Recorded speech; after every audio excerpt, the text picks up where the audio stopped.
Jejak di balik kabut. Karya Singgi Hadi Mintarja. Jilid 32. Kitu Menggung Yudatama termangu-mangu sejenak. Namun kemudian ia pun berkata, tergantung kepada kekuatan yang ada di padepokan itu. Jika kita datang, kita harus dapat menyelesaikan tugas kita dengan baik. Jika kita salah membuat perhitungan, maka kita akan mereka hancurkan tanpa sisa. Kita tahu, siapakah yang kita hadapi. Mereka adalah orang-orang yang tidak lagi berdiri pada alas kemanusiaan mereka. Meskipun demikian, kita juga harus melihat, di mana para prajurit itu akan membuat landasan. Mereka tidak dapat begitu saja mendirikan perkemahan, apalagi barak-barak untuk menetap. Kita harus menyamarkan kehadiran kita jika kita ingin berhasil sesuai dengan keinginan kita, berkata Pangeran Benawa. Kitu Menggung Yudatama pun mengangguk-angguk. Katanya, jika demikian, kita harus mengamati keadaan. Kita harus tahu pasti keadaan medan. Ya, baiklah, berkata Kitu Menggung Yudatama. Lalu katanya kepada Kangjeng Sultan Pajang, ampun, Sinuhun. Hamba mohon waktu untuk melihat medan serta mempersiapkan segala-galanya dengan sebaik-baiknya. Nampaknya tugas ini adalah tugas yang rumit. Hamba sendiri akan pergi ke tempat yang terbaik untuk membuat landasan itu. Silahkan, Kitu Menggung. Lakukan apa saja yang perlu untuk menghapuskan padepokan yang menyimpan api yang akan dapat menyala di masa depan itu. Hamba, Sinuhun. Hamba mohon restu serta mohon diri untuk beberapa hari. Demikianlah, maka di hari berikutnya, Kitu Menggung Yudatama telah mempersiapkan dirinya sebaik-baiknya. Bersama dua orang lurah prajurit yang pilih tanding, Kitu Menggung itu pun pergi ke Manjung. Kitu Menggung telah menyamar menjadi seorang pedagang perhiasan yang kaya, sementara dua orang lurah prajurit itu menjadi pengawal-pengawalnya. Bersamaan dengan itu, Wijang dan Paksi pun telah pergi ke Manjung pula. Tetapi keduanya adalah orang lain bagi Kitu Menggung Yudatama. Namun Kitu Menggung menjadi heran ketika ia sampai di tempat yang ditunjuk oleh Wijang dan Paksi. Meskipun hari itu hari pasaran, tetapi tempat itu nampak sepi. Tidak ada orang-orang yang menginap di penginapan yang disebut oleh Wijang dan Paksi. Kitu Menggung Yudatama termangu-mangu sejenak. Ia masih melihat bangunan yang dikatakan oleh Wijang dan Paksi. Tetapi rumah itu nampaknya sepi saja. Ketika Kitu Menggung mengamati tempat itu, maka seorang telah mendekatinya sambil bertanya, apakah ada yang Kisanak cari? Penginapan, jawab Kitu Menggung Yudatama. Orang itu menarik nafas dalam-dalam. Katanya, nampaknya untuk sementara jalan ini akan menjadi sepi, Kisanak. Kenapa? Jalan ini rasa-rasanya menjadi semakin tidak aman. Aku adalah pemilik penginapan ini. Namun untuk sementara aku memang menutupnya. Beberapa orang yang bersedia membantu aku menjaga penginapan ini dan menyeberangkan orang-orang yang melintas ke Mungge, telah mengundurkan diri. Ada dua orang yang telah menjadi korban. Nampaknya yang lain menjadi segan melakukannya meskipun mereka mendapat upah yang memadai. Perampok-perampok itu tidak menyusut. Tetapi justru menjadi semakin ganas. Apakah para penyeberang dari Mungge juga menyusut? Ya, orang-orang yang akan menyeberang telah memilih jalan lain meskipun menjadi lebih jauh, orang itu berhenti sejenak. Lalu dengan nada tinggi ia pun bertanya, apakah Kisanak sudah beberapa lama tidak menyeberang lewat jalan ini, sehingga Kisanak tidak tahu, bahwa penyeberangan ini sudah ditutup. Memang sudah agak lama aku tidak lewat jalan yang menuju ke Mungge. Tetapi apakah sasak itu masih ada? Masih ada, Kisanak. Tetapi sudah menjadi terlalu sepi. Yang lewat hanyalah orang-orang Manjung dan orang-orang Mungge yang saling berkunjung atau perempuan-perempuan yang ikut menuai padi di seberang. Jadi, apakah aku tidak dapat menginap di sini? Aku sudah tidak dapat membantu menyelenggarakan pengamanan barang-barang yang Kisanak bawa. Mungkin barang-barang berharga. Selain itu, maka penginapan ini sudah terlalu lama tidak dibersihkan. Tetapi aku sudah terlanjur sampai di sini. Jika saja Kisanak ingin menginap, silahkan. Aku tidak akan memungut biaya. Tetapi sudah aku katakan, bahwa aku tidak dapat membantu menyelenggarakan pengamanan. Kitu Menggung Yudatama termangu-mangu sejenak. Namun kemudian ia pun berkata, biarlah. Aku akan menginap di sini. Aku tidak tahu apakah besok aku akan meneruskan perjalanan atau tidak. Pemilik penginapan itu pun kemudian mempersilahkan Kitu Menggung Yudatama singgah. Tetapi tidak di penginapannya yang sudah menjadi kotor. Silahkan menginap di rumahku saja, Kisanak. Maaf, Kisanak. Aku tidak ingin merepotkan Kisanak. Biarlah aku menginap di penginapan seperti kebanyakan orang. Pemilik penginapan itu tertawa pendek. Katanya, jika Kisanak ingin menginap di penginapan, aku justru akan menjadi repot. Aku harus membersihkan penginapan itu. Tentu aku tidak dapat membersihkan sebagian saja dari lantainya yang kotor. Aku harus menyapu seluruh ruangan yang luas itu. Membersihkan amben-ambennya yang besar dan membentangkan tikar yang bersih. Tetapi jika Kisanak menginap di rumahku, ruangan di gandok rumahku sudah tersedia. Ki Yudatama pun tertawa. Ia tidak dapat mengelak lagi. Ia harus menginap di rumah pemilik penginapan itu. Tidak di penginapannya yang agaknya tidak pernah dibersihkannya. Nah, berkata pemilik penginapan itu, marilah. Aku persilahkan Kisanak singgah di rumahku di belakang penginapan ini. Beberapa saat kemudian, Ki Tumenggung Yudatama pun telah duduk di peringgitan rumah pemilik penginapan itu bersama kedua orang pengawalnya. Dengan nada dalam pemilik penginapan itu bertanya, maaf, Kisanak. Jika Kisanak pernah melewati jalan ini dan bahkan menginap di penginapanku, mungkin sekali aku lupa. Agaknya aku memang sudah bertambah tua. Siapakah nama Kisanak? Ki Tumenggung Yudatama menarik nafas panjang. Katanya, namaku Resa Tama. Aku seorang pedagang kecil-kecilan. Wesi Aji, batu akik dan barangkali ada yang membutuhkan perhiasan yang harganya tidak terlalu tinggi. Oh, pemilik penginapan itu mengangguk-angguk. Katanya, daerah ini semakin lama menjadi semakin ganas. Aku jadi kehilangan mata pencaharian. Untunglah istriku di pagi hari masih berjualan di pasar, sehingga dapat menjadi penyangga hidup kami sekeluarga sehari-hari. Ditambah sesobek sawah dan pategalan. Mudah-mudahan dalam waktu dekat jalan ini dapat menjadi ramai kembali.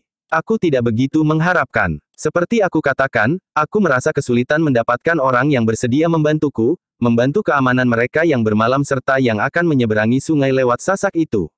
Bagaimana dengan arah sebaliknya? Sama saja, Ki Resa Tama. Penginapan di Mungge juga dikacaukan oleh para perampok yang semakin ganas itu. Namun pembicaraan mereka pun terputus. Dua orang anak muda memasuki halaman rumah pemilik penginapan itu setelah melingkari rumah penginapan yang kosong. Pemilik penginapan itu pun kemudian bangkit berdiri dan turun dari tangga pendapa rumahnya. Diamatinya kedua orang yang datang itu. Namun pemilik penginapan itu langsung dapat mengenali kedua orang yang datang itu. Keduanya adalah orang yang dianggap membantu menyelamatkan penginapannya beberapa waktu yang lalu. Karena itu, maka dengan ramah pemilik penginapan itu mempersilahkan mereka berdua untuk naik ke pendapa dan duduk di peringgitan. Marilah, Kisanak. Mari silahkan naik. Terima kasih. Kami hanya ingin menginap di penginapan ini. Tetapi nampaknya penginapan itu sepi. Marilah, duduklah. Nanti aku jelaskan. Terima kasih. Kami akan pergi ke penginapan itu saja. Itulah yang ingin aku jelaskan, berkata pemilik penginapan itu. Kedua orang itu, Wijang dan Paksi, tidak menolak lagi. Keduanya pun naik ke pendapa dan duduk di peringgitan bersama Ki Tumenggung Yudatama bersama kedua orang pengawalnya. Pemilik penginapan itu pun kemudian telah memperkenalkan kedua orang yang baru datang itu kepada Ki Resa Tama yang dikenalnya sebagai pedagang Wesi Aji dan perhiasan bersama dua orang yang menyertainya. Aku memerlukan kawan di perjalanan, berkata orang yang bernama Resa Tama itu. Pemilik penginapan itu pun kemudian telah memperkenalkan kedua orang yang baru datang itu kepada Ki Resa Tama yang dikenalnya sebagai pedagang Wesi Aji dan perhiasan bersama dua orang yang menyertainya. Aku memerlukan kawan di perjalanan, berkata orang yang bernama Resa Tama itu. Pemilik penginapan itu pun kemudian menjelaskan keadaan penginapannya kepada Wijang dan Paksi sebagaimana dikatakan kepada Ki Resa Tama. Jadi penginapan itu sudah ditutup sekarang. Iya, aku tidak mempunyai kawan yang bersedia bekerja sama setelah jatuh korban itu. Tiba-tiba saja Wijang pun berkata, bagaimana pendapat Kisanak, jika aku menawarkan beberapa orang untuk melakukannya? Ada orang yang bersedia diupah untuk tugas yang berat itu di penginapanku. Jika dikehendaki, aku dapat memanggil mereka. Mereka adalah kawan-kawanku, pengembara yang tidak mempunyai apa-apa. Apakah benar kalian pengembara? Ketika penginapan ini dirampok, aku melihat sendiri, bagaimana kalian berdua telah menyelamatkan kami. Menyelamatkan, kami hanya ikut saja berlari-lari seperti orang lain. Tidak, kalian berdua telah menunjukkan kelebihan kalian. Namun, demikian pertempuran selesai, kami tidak dapat menemukan kalian berdua itu. Kami tidak kemana-mana, tetapi kami memang berusaha mengejar mereka yang tersisa. Akhirnya kami memang tidak kembali ke penginapan ini, karena kami pergi ke Mungge. Ternyata penginapan di Mungge tidak diganggu sama sekali malam itu. Iya, malam itu memang tidak. Tetapi beberapa malam berikutnya, penginapan di Mungge pun telah didatangi. Bahkan korbannya lebih banyak lagi. Oh, setelah malam itu, kami masih didatangi sekali lagi. Keadaan kami menjadi parah. Beberapa di antara kami tewas, sehingga dengan demikian, maka orang-orang yang aku upah untuk membantu menyelenggarakan pengamanan telah mengundurkan diri semuanya. Wijang dan Paksi mengangguk-angguk. Dengan demikian, maka penginapan pun aku tutup. Kami pun kemudian menyadari, bahwa perampok itu bukan perampok kebanyakan. Pada saat kami menduga bahwa gerombolan perampok itu telah hancur, maka segerombolan perampok yang lebih kuat telah muncul. Wijang pun kemudian mengulangi pertanyaannya, bagaimana dengan tawaranku? Beberapa orang kawanku yang dapat dipercaya akan bersedia diupah untuk ikut menyelenggarakan pengamanan di penginapan ini, jika penginapan ini memang akan dibuka. Mereka pun akan sanggup menjaga keamanan orang-orang yang akan menyeberang jika di atas sasak penyeberangan itu masih ada orang yang akan menyamun. Kau berkata sebenarnya, iya, aku mengenal mereka dengan baik. Ajak mereka kemari. Berapa orang? Aku mempunyai banyak kawan yang memerlukan pekerjaan. Jangan terlalu sedikit. Perampok itu sangat kuat. Niatku kemudian tidak semata-mata membuka penginapan dan mendapat banyak uang. Tetapi aku berniat mengumumkan perang melawan para perampok itu. Berapa orang yang dibutuhkan? 10. Lebih dari itu. 20. Namun tiba-tiba suara pemilik penginapan itu merendah, sebenarnya kami memang memerlukan banyak orang. Tetapi apakah aku dapat mengupah mereka dengan upah yang cukup? Jangan risaukan. Kawan-kawanku dapat bekerja dengan upah yang kecil. Tetapi asal mereka diberi makan sehari 3 kali. Pemilik penginapan itu termangu-mangu sejenak. Namun kemudian katanya, baik. Ajak mereka kemari. Kita akan membicarakannya. Jika mereka tidak menuntut upah terlalu tinggi, aku akan menerima mereka. Dengan makan sehari 3 kali. Baik, biarlah aku urungkan perjalananku ke Mungge. Aku akan kembali menemui kawan-kawanku. Kau dapat menghubungi pemilik penginapan di Mungge. Pemilik penginapan itu adalah adik sepupuku. Jika pembicaraanku dengan orang-orang itu sesuai, maka adik sepupuku tentu akan setuju pula. Baik, aku akan datang kembali bersama 15 orang untuk penginapan ini dan 15 orang untuk penginapan di Mungge. Sebaiknya kita bicarakan lebih dahulu. Jika pembicaraan kita sudah sesuai, baru ajak mereka kemari. Demikianlah, di hari berikutnya Wijang dan Paksi telah memanggil 3 orang lurah prajurit dalam wujud penyamaran mereka bertemu dengan pemilik penginapan itu. Sementara itu, Ki Tumenggung Yudatama yang menyebut dirinya bernama Resatama, tidak meninggalkan rumah pemilik penginapan itu. Ia minta izin untuk menginap sehari lagi. Ia ingin melihat-lihat suasana di sekitar padukuhan Manjung itu. Silahkan, Ki Sanak. Aku sama sekali tidak berkeberatan, berkata pemilik penginapan itu, asal Ki Resatama tidak minta menginap di penginapan itu, sehingga aku harus membersihkannya. Ki Tumenggung itu tertawa. Dalam pada itu, Ki Tumenggung sempat menyaksikan pembicaraan pemilik penginapan itu dengan 3 orang yang mewakili kawan-kawan mereka, membicarakan kemungkinan beberapa orang menjadi orang-orang upahan di penginapan itu. Ternyata pembicaraan itu tidak rumit. Orang-orang yang bersedia menjadi orang upahan itu tidak terlalu banyak permintaan. Bahkan permintaan mereka termasuk rendah bagi pemilik penginapan itu. Demikianlah, maka 2 hari kemudian, di penginapan itu telah ada 15 orang upahan yang bukan saja akan ikut menjaga keselamatan orang-orang yang menginap, tetapi mereka pun menyelenggarakan kerja sehari-hari. Membersihkan ruangan dan halaman, mengisi jambangan-jambangan di pakiwan, serta pekerjaan lain untuk memelihara kebersihan penginapan itu. Bahkan ternyata orang-orang upahan itu pun telah bekerja pula di Mungge, di penginapan adik sepupu dari pemilik penginapan di Manjung itu. Sebenarnya lah timbul beberapa pertanyaan tentang Wijang dan Paksi yang mengaku pengembara itu. Ternyata mereka dapat dengan cepat mendapatkan sekian banyak orang untuk bekerja di penginapan itu serta di penginapan di Mungge. Meskipun demikian, pemilik penginapan yang telah melihat bagaimana kedua orang itu membantu menyelamatkan penginapan serta orang-orang yang menginap pada waktu itu, sehingga pemilik-pemilik penginapan itu meyakini bahwa keduanya tentu tidak bermaksud buruk.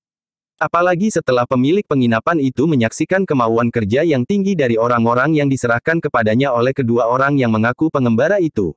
Agaknya keduanya bukan pengembara biasa, berkata pemilik penginapan itu di dalam hatinya.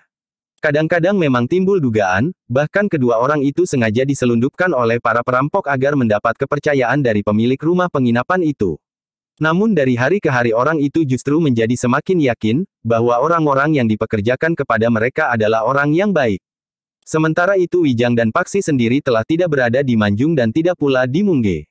Namun orang yang mengaku bernama Ki Resatama itulah yang telah lewat 2 kali dalam 10 hari, melalui sasak penyeberangan. Sejak kehadiran orang-orang upahan di penginapan, maka perlahan-lahan jalan antara Manjung dan Mungge itu pun menjadi ramai kembali. Di hari pasaran, pasar Manjung pun nampak lebih hidup. Sementara itu, orang-orang yang menginap di penginapan itu pun merasa terlindungi. Sedangkan mereka yang membawa barang-barang berharga biasanya juga membawa pengawal mereka masing-masing. Penginapan-penginapan yang menjadi semakin ramai itu nampaknya telah menggelitik lagi orang-orang yang berada di padepokan yang letaknya tersekat itu. Mereka mulai mempertimbangkan kemungkinan-kemungkinan untuk kembali memasuki penginapan itu. Namun agaknya pengalaman-pengalaman yang telah mereka dapatkan di penginapan-penginapan itu telah membuat mereka menjadi semakin berhati-hati. Jika mereka tidak merasa menjadi kuat kembali, maka mereka tidak akan berani menyelenggarakan penginapan itu lagi. Mereka tentu memperhitungkan bahwa kami akan datang setiap saat kami kehendaki. Justru pada saat-saat penginapan itu menjadi ramai, berkata Ki Gede Lenglengan kepada para pengikutnya. Iya, Ki Gede, seorang yang bertubuh raksasa mengangguk. Mereka justru menantang, berkata Ki Gede Lenglengan. Agaknya mereka telah mendapat orang-orang baru yang lebih dapat dipercaya dari orang-orangnya yang dahulu. Kami akan menjawab tantangan itu, Ki Gede. Tantangan itu sangat menyakitkan hati. Ki Gede Lenglengan tertawa. Katanya, iya, tantangan itu sangat menyakitkan hati, tetapi juga sangat menarik. Kirimkan seorang untuk melihat-lihat keadaannya. Sementara itu, Wijang dan Paksi telah berada di gubuknya. Ki Ajar Permati masih menerima mereka setiap keduanya datang kepadanya untuk mematangkan beberapa unsur gerak yang dapat melengkapi ilmu mereka. Bukan hanya sekedar bagaimana mereka melakukannya, tetapi juga sifat dan watak dari unsur-unsur itu, sehingga tempatnya menjadi jelas di antara ilmu yang telah lebih dahulu dikuasainya. Namun sebenarnya lah setiap kali Wijang dan Paksi selalu menghubungi para prajuritnya yang berada di penginapan Manjung dan juga yang berada di Mungge. Bahkan Ki Tumenggung Yudatama telah meletakkan beberapa orang prajuritnya di sebuah hutan kecil tidak jauh dari Manjung, tetapi masih di luar sekat yang membatasi padepokan yang dipimpin oleh Ki Gede Lenglengan itu dengan dunia luar. Dengan demikian, maka jika diperlukan setiap saat mereka yang ada di kaki Gunung Merapi itu akan dapat bergerak serentak untuk menguasai padepokan yang dipimpin oleh Ki Gede Lenglengan itu, yang oleh Ki Ajar Permati disebut Padepokan Watu Kambang. Meskipun Ki Tumenggung Yudatama tidak berada di Manjung atau di Mungge atau di hutan itu, tetapi setiap kali Ki Tumenggung pun mengunjungi mereka dengan berbagai cara. Tetapi kebanyakan Ki Tumenggung berada di penginapan yang berada di Manjung atau di Mungge.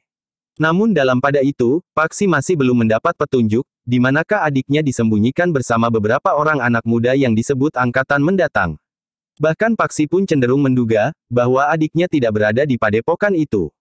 Jika adikku tidak berada di sana, maka sebaiknya padepokan itu langsung saja dikepung dan dihancurkan, berkata Paksi di dalam hatinya. Namun setiap kali Ki Ajar masih juga memperingatkan, agar Paksi tetap bersabar. Sementara Paksi masih selalu mengamati padepokan itu, seorang pengikut Ki Gede Lenglengan telah turun dari padepokannya dan pergi ke pasar Manjung untuk melihat keadaan penginapan yang telah menjadi ramai kembali. Tetapi ternyata bahwa Wijang dan Paksi sempat melihat orang itu melewati sekat yang membatasi dunianya dengan dunia di luarnya menjelang dini hari. Dengan hati-hati Wijang dan Paksi pun telah turun pula. Mereka yakin, bahwa orang itu akan pergi ke pasar Manjung, karena hari itu adalah hari pasaran.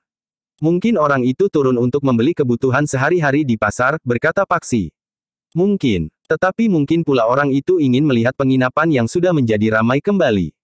Paksi mengangguk-angguk. Katanya, iya, kita akan melihat, apa yang akan dilakukannya. Wijang dan Paksi pun mengikuti orang itu dari jarak yang tidak terlalu dekat. Seandainya orang itu lepas dari pengawasan mereka, keduanya yakin bahwa mereka akan dapat menjumpai orang itu di pasar dan sekitarnya. Orang itu memasuki desa Manjung pada saat cahaya fajar mulai nampak. Pasar Manjung memang sudah mulai sibuk. Beberapa orang mulai menggelar dagangan mereka. Beberapa orang memang sudah berada di Manjung sejak semalam. Mereka mulai berani menginap di penginapan sambil membawa dagangan mereka, sehingga pagi-pagi sekali mereka sudah dapat menyiapkannya di pasar. Orang itu memang tidak langsung masuk ke dalam pasar.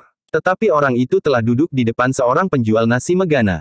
Nasinya yang masih mengepul memang sangat menarik perhatian. Wijang dan Paksi yang mengawasi orang itu, tidak mendekat. Mereka justru duduk di sebelah regol pasar, di depan warung penjual nasi tumpang. Seperti pada penjual nasi megana, maka nasinya pun juga masih hangat. Aku memang lapar, berkata Wijang. Paksi pun tersenyum. Katanya, nasi kita masih ada. Bukankah kita semalam telah mengasapi beberapa ekor kutuk? Wijang tersenyum. Katanya, tetapi sudah dingin. Lihat, nasi ini masih hangat. Bahkan lembayung dan kangkung yang direbus itu juga masih hangat. Paksi tersenyum. Namun matanya tidak terlepas dari orang yang sedang makan nasi megana di seberang. Aku belum pernah melihat penjual nasi megana itu, Bibi, berkata Paksi tiba-tiba sambil menyuapi mulutnya. Kau memperhatikan penjual nasi megana itu, anak muda? Bertanya perempuan separuh baya yang menjual nasi tumpang itu. Tidak, hanya aku belum pernah melihatnya. Apakah kau sering kemari, anak muda? Iya, bukankah aku sudah beberapa kali duduk dan makan di sini? Tetapi mungkin tidak sepagi ini. Kadang-kadang memang agak siang, tetapi aku belum pernah melihat kalian. Bibi memang pelupa. Baru kemarin dulu aku makan di sini. Aku hanya berjualan di hari pasaran. Oh, Paksi menjadi gagap. Namun katanya kemudian, maksudku di hari pasaran kemarin. Perempuan itu mengerutkan dahinya. Namun ia pun kemudian berkata, perempuan muda yang cantik penjual nasi Megana itu sudah lama berjualan di situ. Tetapi juga hanya pada hari-hari pasaran. Tetapi sudah sejak beberapa pasaran ia tidak berjualan lagi. Sekarang ia berjualan lagi, desis Paksi. Sudah 2 pasaran ini ia nampak berjualan di situ. Sebenarnya ia merupakan saingan terberat bagiku. Mungkin karena ia masih muda dan cantik, maka lebih banyak orang membeli nasi Megananya daripada nasi tumpangku, meskipun nasi tumpangku tidak kalah enak dari nasi Megana perempuan muda yang cantik itu. Tentu, nasi tumpang Bibi lebih enak dari nasi Megana, meskipun penjualnya muda dan cantik. Namun tiba-tiba Wijang pun menyela, sebenarnya Bibi juga tidak kalah cantik. Kemenangan perempuan itu hanyalah pada kemudaannya. Ah, kau ini ada-ada saja. Tetapi biarlah, untuk pujian ini aku akan menambah bumbu tumpangnya pada nasi tumpangmu. Itu kalau kau mau tambah lagi. Wijang tertawa. Namun perempuan muda yang menjual nasi Megana itu memang menarik perhatian. Bukan karena kecantikannya, tetapi keasyikannya berbicara dengan orang yang baru turun dari padepokan Watu Kambang yang dipimpin oleh Ki Gede Lenglengan.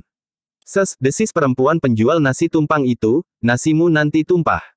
Kenapa kalian tidak membeli nasi Megana saja jika kalian memang tertarik kepada perempuan itu? Ah, tidak, sahut Wijang. Sementara itu, 2 orang lagi telah duduk pula di depan penjual nasi Megana yang cantik itu. 2 orang laki-laki yang agaknya juga baru saja datang. Mereka nampaknya tidak sempat makan pagi dari rumahnya. Tetapi kehadiran kedua orang laki-laki itu tidak lagi memberi kesempatan perempuan itu berbicara bersungguh-sungguh dengan orang yang baru turun dari padepokan Ki Gede Lenglengan itu.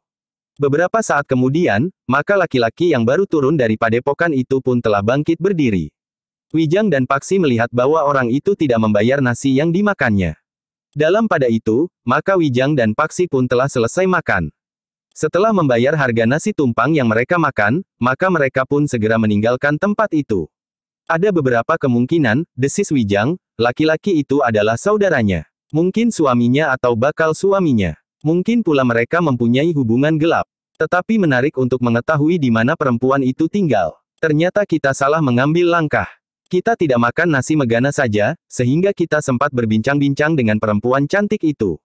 Sekarang, kita tidak dapat melakukannya. Penjual nasi tumpang itu akan dapat menjadi marah jika ia melihat kita membeli nasi Megana. Nanti, jika nasinya habis, kita lihat, kemana perempuan itu pergi. Keduanya pun kemudian berusaha untuk dapat mengamati orang yang baru turun dari padepokan Watu Kambang itu. Ternyata orang itu memang berjalan hilir mudik di dekat penginapan yang telah dibuka kembali. Bahkan kemudian orang itu pun duduk di dekat penjual dawet yang sedang berhenti di dekat dinding halaman penginapan yang rendah itu. Wijang dan Paksi masih saja memperhatikannya. Ternyata orang itu membeli semangkuk dawet cendol. Namun orang itu telah memberikan uang pula kepada penjual dawet itu. Beberapa saat orang itu duduk termangu-mangu. Sementara itu matahari pun telah memanjat langit. Semakin lama menjadi semakin tinggi. Wijang pun menggamit Paksi ketika ia melihat perempuan cantik penjual nasi Megana itu berjalan sambil menggendong sisa dagangannya melintasi jalan di depan halaman penginapan. Begitu perempuan itu lewat, maka laki-laki yang mereka awasi itu pun bangkit berdiri.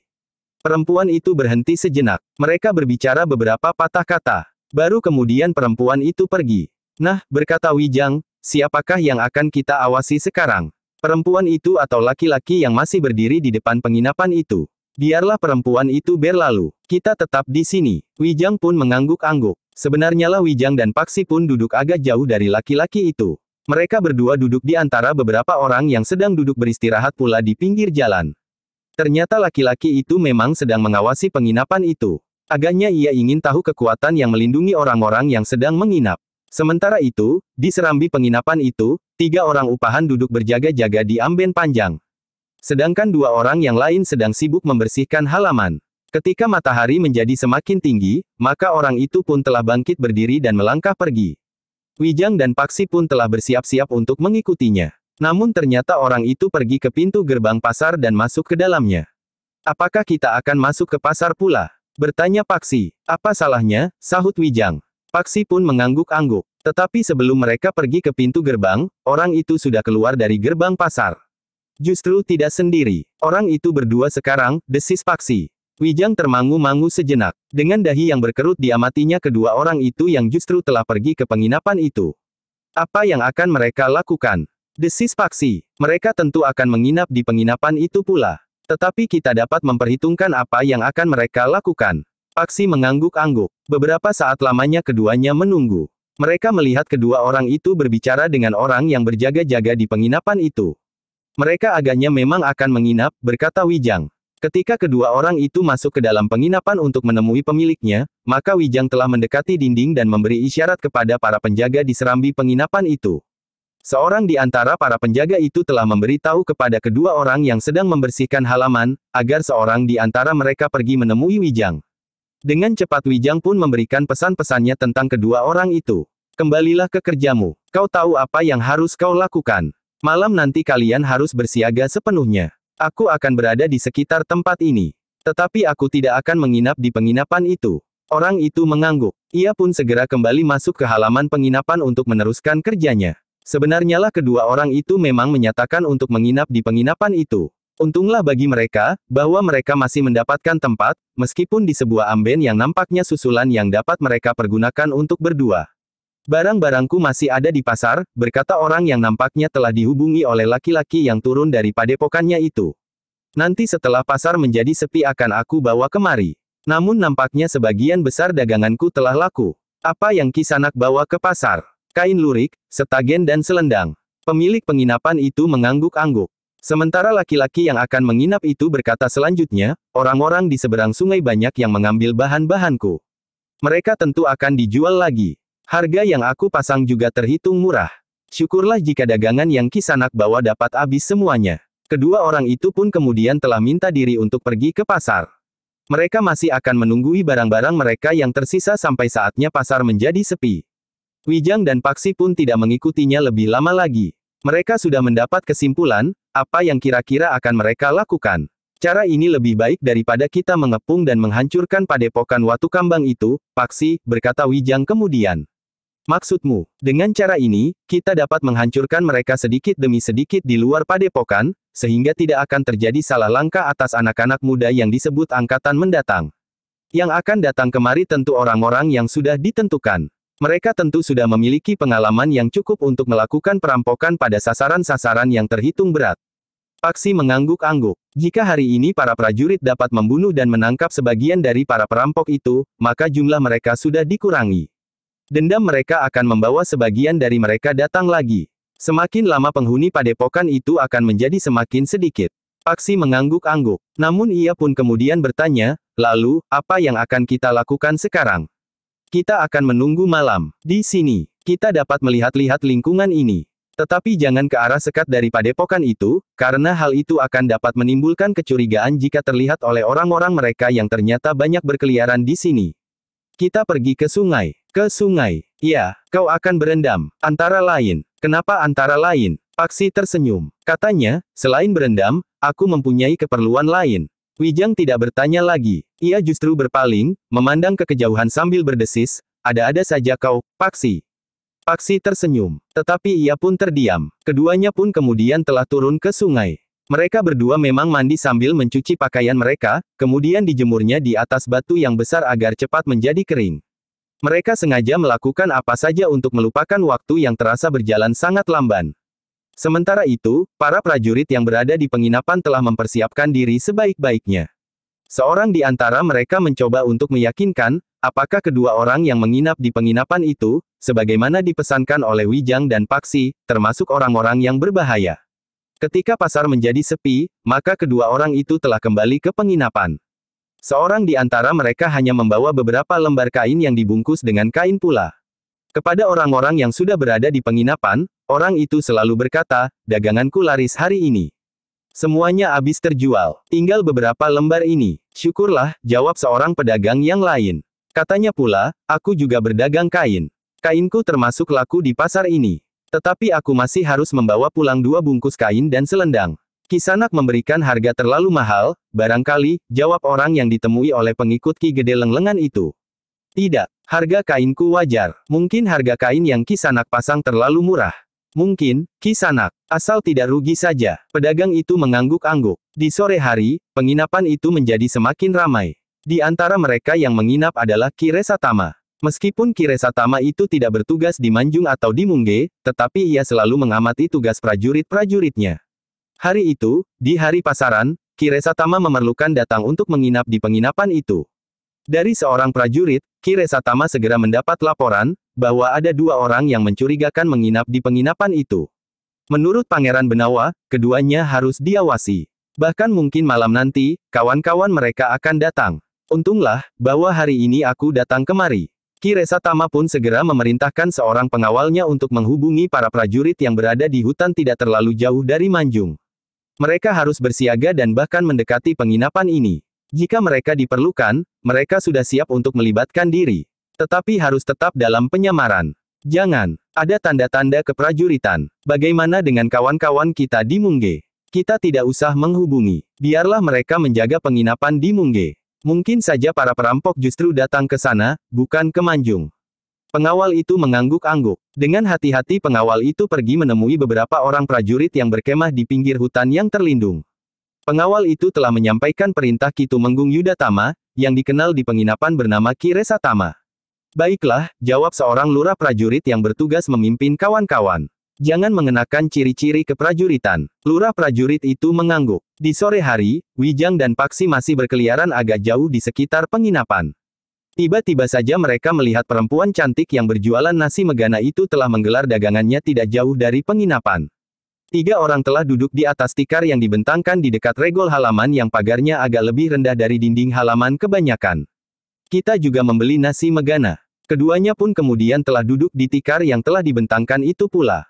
Ketika ketiga orang yang membeli terdahulu sudah bangkit berdiri dan meninggalkan penjual nasi yang cantik itu, Wijang dan Paksi mendapat kesempatan untuk berbicara leluasa dengan perempuan cantik itu. Sudah lama Mbokayu berjualan nasi megana? Bertanya Wijang. Sudah, jawab perempuan itu. Sejak berapa tahun yang lalu? 3 tahun, jawab perempuan itu. Suami Mbokayu tidak keberatan Mbokayu berjualan di sini. Bukankah biasanya sampai malam turun? Aku belum bersuami. Tetapi seandainya sudah, kenapa keberatan? Bukankah aku tidak berbuat apa-apa selain menjual nasi megana? Maksudku, apakah Mbokayu selalu dijemput atau pulang sendiri malam-malam? Ah, pertanyaanmu aneh-aneh saja, Kisanak.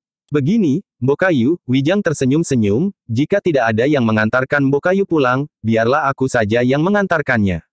Barangkali membantu membawa bakul dan perlengkapan lainnya atau apa saja. Ah, kau ini ada-ada saja, Kisanak. Paksi pun kemudian menyahut, pokoknya, kami ingin mengantarkan Mbokayu pulang. Perempuan itu tertawa tertahan. Katanya, sudah, kalian tambah lagi atau tidak? Tentu, Mbokayu, jawab Wijang. Biasanya kami tidak terlalu banyak makan. Tetapi nasi megana Mbokayu membuat kami merasa kelaparan. Perempuan itu tertawa pula. Namun tiba-tiba seseorang berdiri di sebelah perempuan yang berjualan nasi megana itu sambil bertolak pinggang. Apa yang kalian lakukan di sini, hei? Wijang dan Paksi termangu-mangu. Orang itu adalah orang yang diketahuinya keluar dari sekat padepokan Watu Kambang. Kami membeli nasi megana, jawab Wijang. Bohong, kalian ganggu istriku. Jika aku mengganggunya, ia tentu akan berteriak minta tolong.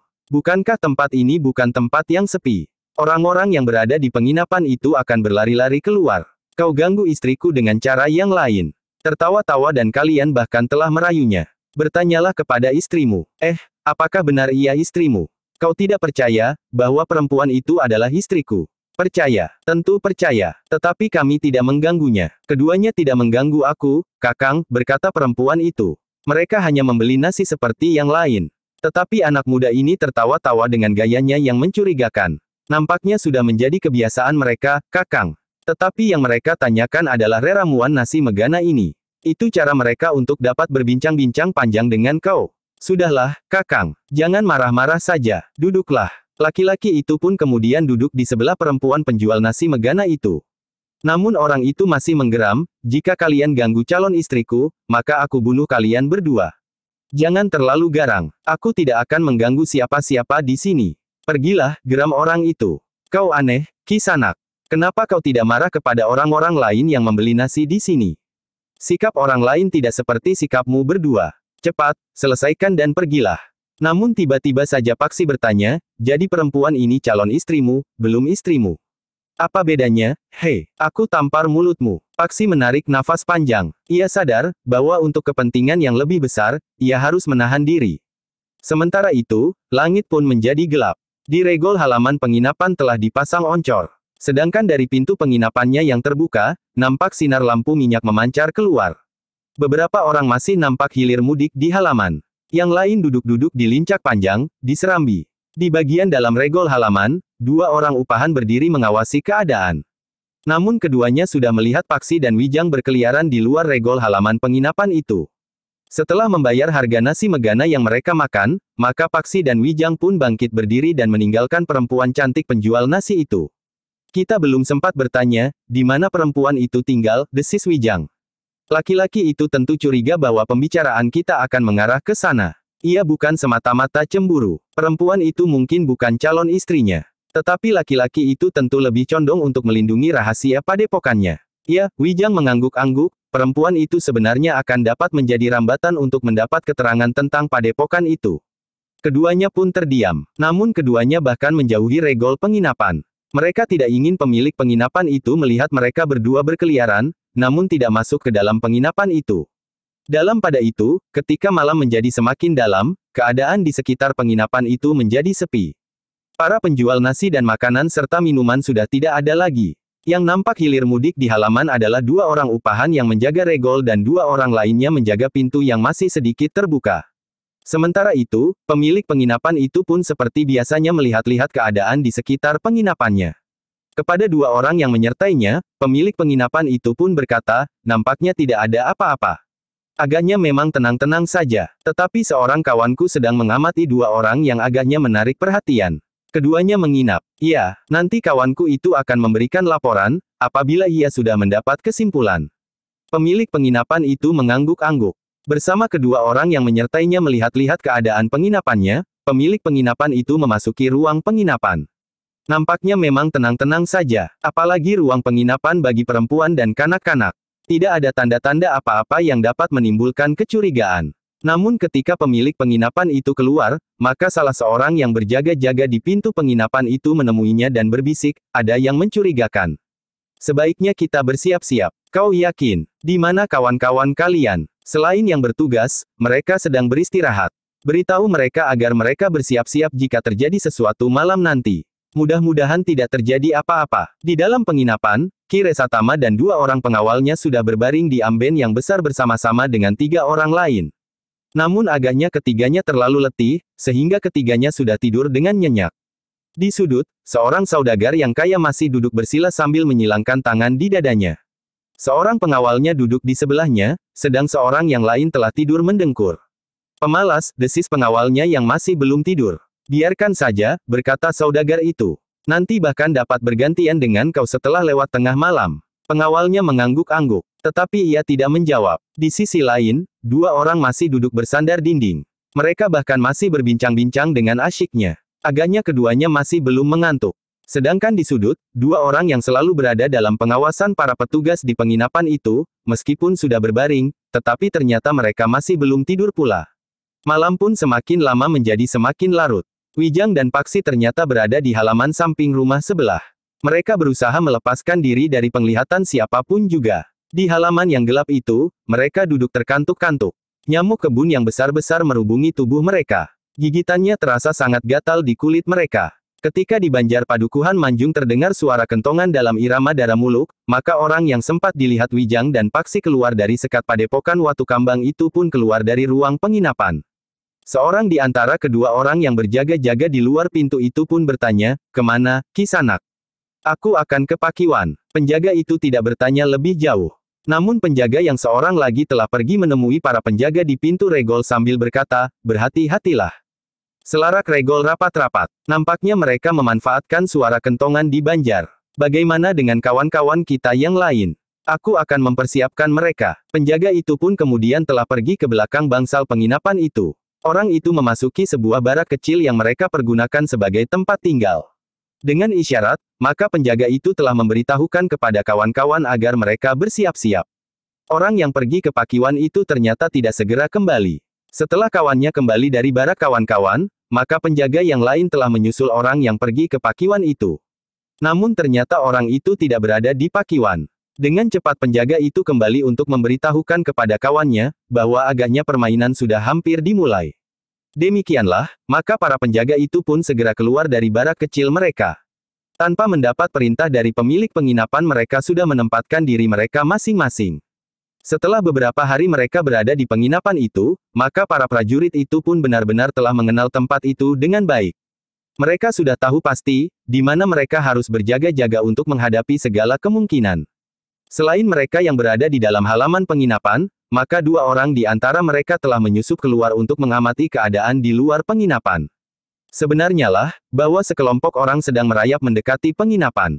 Mereka tidak lagi mempergunakan isyarat apa-apa. Mereka memanfaatkan suara kentongan di banjar tepat di tengah malam sebagai aba-aba untuk mulai merayap mendekati penginapan. Wijang dan Paksi yang berada di halaman sebelah pun segera menyadari kesiagaan para prajurit.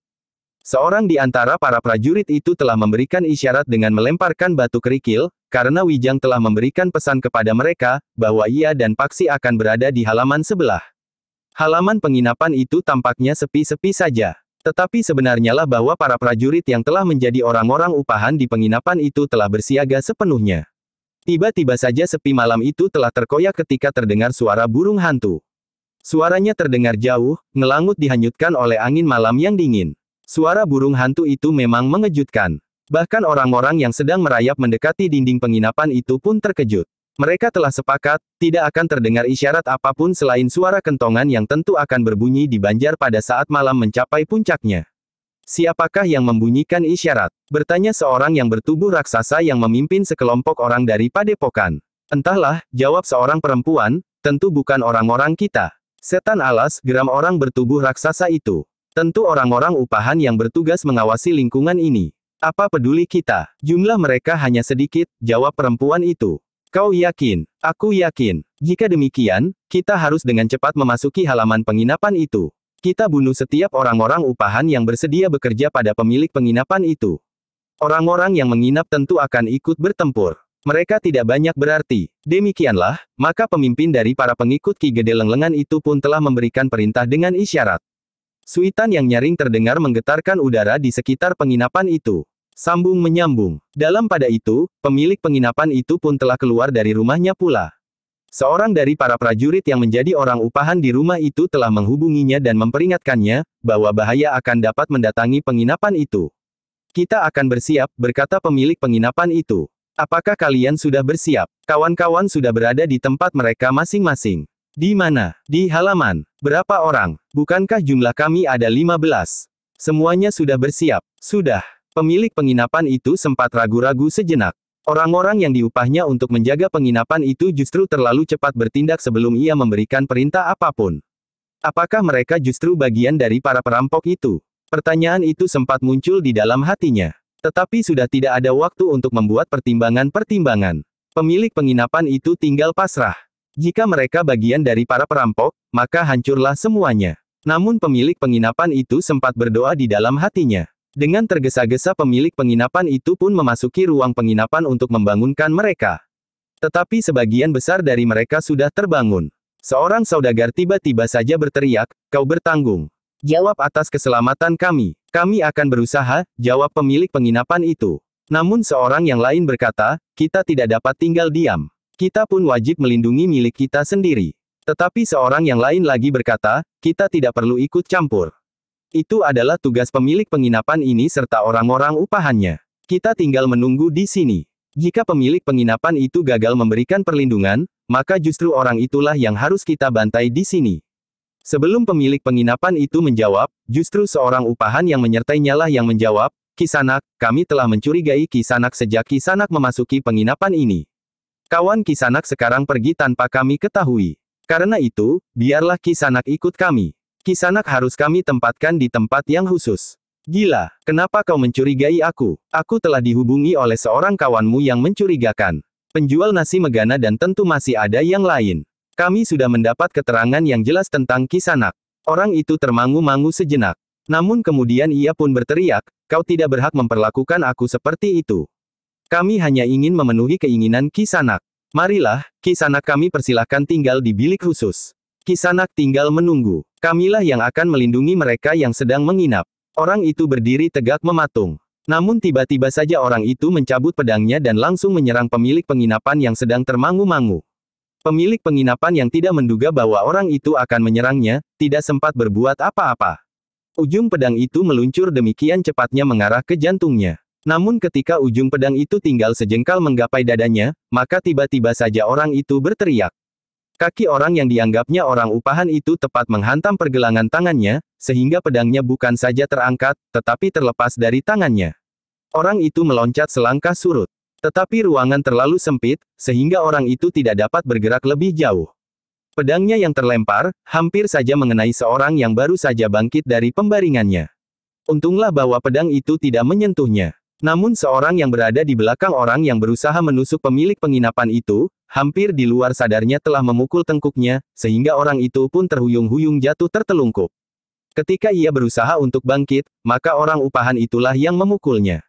Demikian kerasnya sehingga orang itu pun kembali menelungkup di lantai. Pingsan. Bersiaplah, berkata orang upahan itu, para perampok itu akan segera memasuki halaman penginapan ini. Sejenak kemudian, maka orang-orang yang sedang menginap itu pun telah bersiap. Para saudagar dan pedagang bersama para pengawalnya telah menggenggam senjata pula. Ki Resatama yang menginap pula di penginapan itu pun berteriak, kita lindungi milik kita masing-masing. Jangan bebankan kepada orang lain, meskipun orang lain itu akan bersedia membantu kita. Kita sendirilah yang bertanggung jawab atas milik kita. Sejenak kemudian mereka pun telah berlari-larian keluar dengan senjata mereka masing-masing. Ki Resatama adalah orang yang pertama berlari keluar bersama kedua orang pengawalnya. Demikian orang-orang yang menginap itu keluar, maka para pengikut Ki Gede Lenglengan telah berada di luar dinding penginapan yang rendah itu. Jangan mencoba melawan, teriak orang yang bertubuh raksasa, yang tiba-tiba saja sudah berdiri di atas dinding halaman penginapan itu. Yang menjawab justru Ki Resatama, bukankah kami berhak melindungi harta kekayaan kami? Pergilah. Kami semua sudah siap. Kalian tidak akan berhasil sebagaimana yang pernah kalian lakukan. Apa yang pernah kami lakukan? Kami pernah mengambil semua harta kekayaan orang-orang yang menginap di sini tanpa banyak perlawanan. Meskipun demikian kami terpaksa membunuh karena ada beberapa orang yang keras kepala. Sekarang pun kami akan terpaksa membunuh jika ada yang keras kepala. Yang akan terjadi justru sebaliknya. Kamilah yang akan membunuh kalian, jawab Ki Resatama yang berada di penginapan itu sebagai seorang pedagang. Di belakangnya dua orang pengawalnya telah siap pula menghadapi segala kemungkinan. Sementara itu, di halaman itu pun telah bertebaran orang-orang yang dianggap sebagai orang-orang upahan untuk melindungi penginapan itu. Pemilik penginapan itu sendiri justru hanya berdiam diri. Tiba-tiba saja persoalannya seakan-akan telah diambil alih oleh pedagang yang bernama Resatama itu. Orang bertubuh raksasa yang berdiri di atas dinding halaman penginapan itu berteriak sekali lagi. Suaranya menggelegar seperti suara guntur yang meledak di langit, menyerahlah. Biarkan kami mengambil semua yang ingin kami ambil. Kami berjanji untuk tidak menyakiti kalian semuanya. Kami tidak akan menyerahkan uang kami sekeping pun. Kami telah bekerja keras untuk mengumpulkan uang sekeping demi sekeping. Sekarang kalian datang begitu saja untuk mengambilnya, jawab pedagang yang menyebut dirinya bernama Resatama itu. Setan kau, kaulah yang akan mati paling cepat dari semuanya yang ada di sini. Bukan kau yang menentukan mati dan hidupku. Orang bertubuh raksasa itu tidak menunggu lebih lama lagi. Tiba-tiba saja sekali lagi ia bersuit nyaring.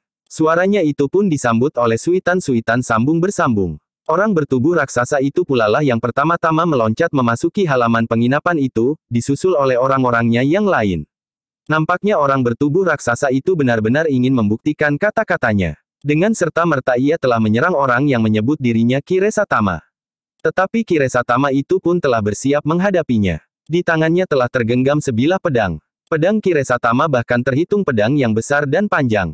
Orang bertubuh raksasa itu pun telah memutar senjatanya pula. Sebatang tongkat yang berwarna kehitam-hitaman. Tongkat baja yang berat. Namun di tangannya, tongkat itu nampaknya tidak lebih berat dari sebatang tongkat rotan. Namun orang bertubuh raksasa itu terkejut.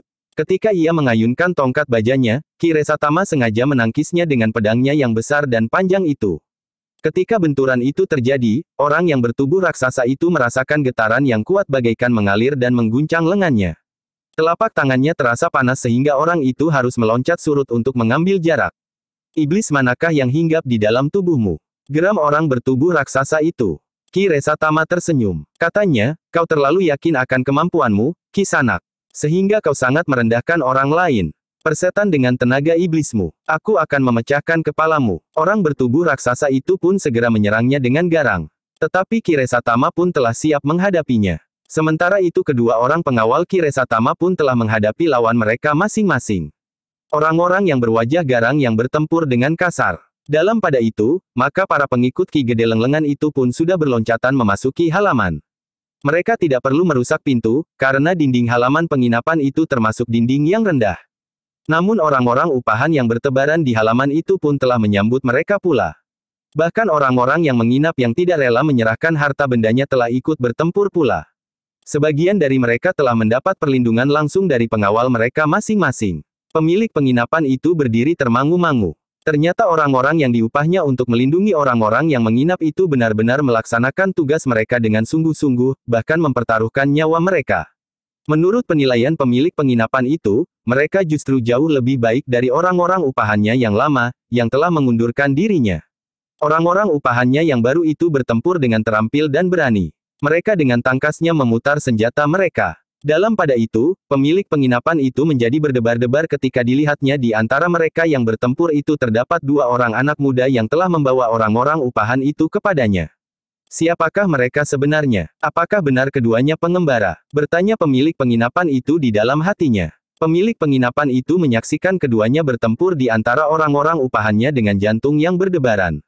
Namun pemilik penginapan itu tidak ingin berangan-angan saja, sementara orang lain bertempur untuk melindungi harta kekayaan orang-orang yang menginap di penginapannya itu. Dengan senjata teracu di tangannya, maka pemilik penginapan itu pun segera telah turun ke arena pertempuran. Sebenarnya lah Wijang dan Paksi telah bertempur pula di sudut halaman penginapan. Wijang telah memilih lawan seorang yang sangat menarik perhatiannya. Seorang perempuan yang dikenalinya sebagai penjual nasi megana di pasar dan di luar dinding halaman penginapan itu.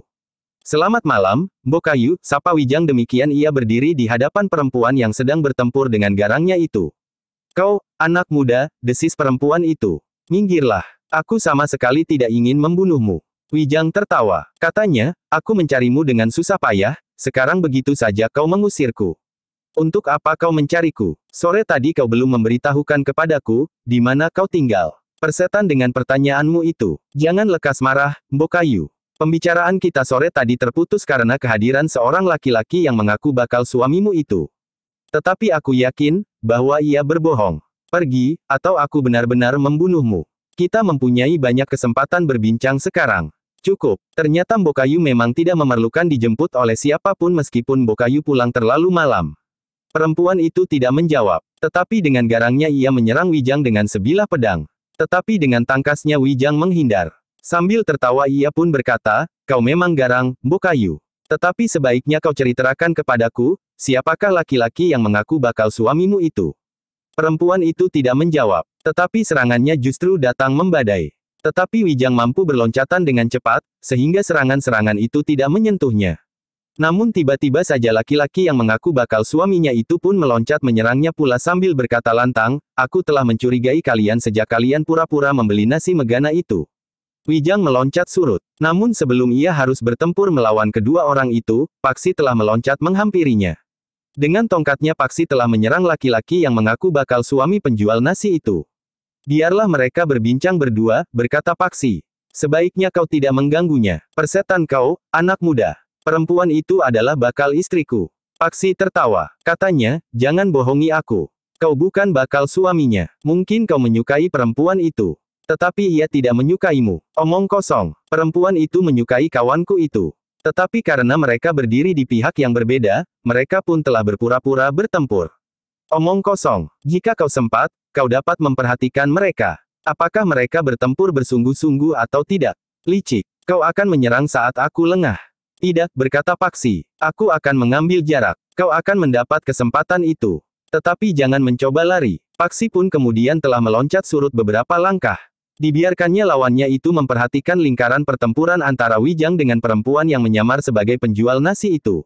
Orang itu memang sekali-sekali mendengar Wijang tertawa. Tetapi ia tidak dapat mengamati wajah Wijang dan perempuan penjual nasi itu dengan jelas dalam kegelapan. Nah, kau percaya? Bertanya Paksi. Tidak, aku tidak percaya, jawab laki-laki itu. Serangan-serangannya pun semakin lama menjadi semakin sengit.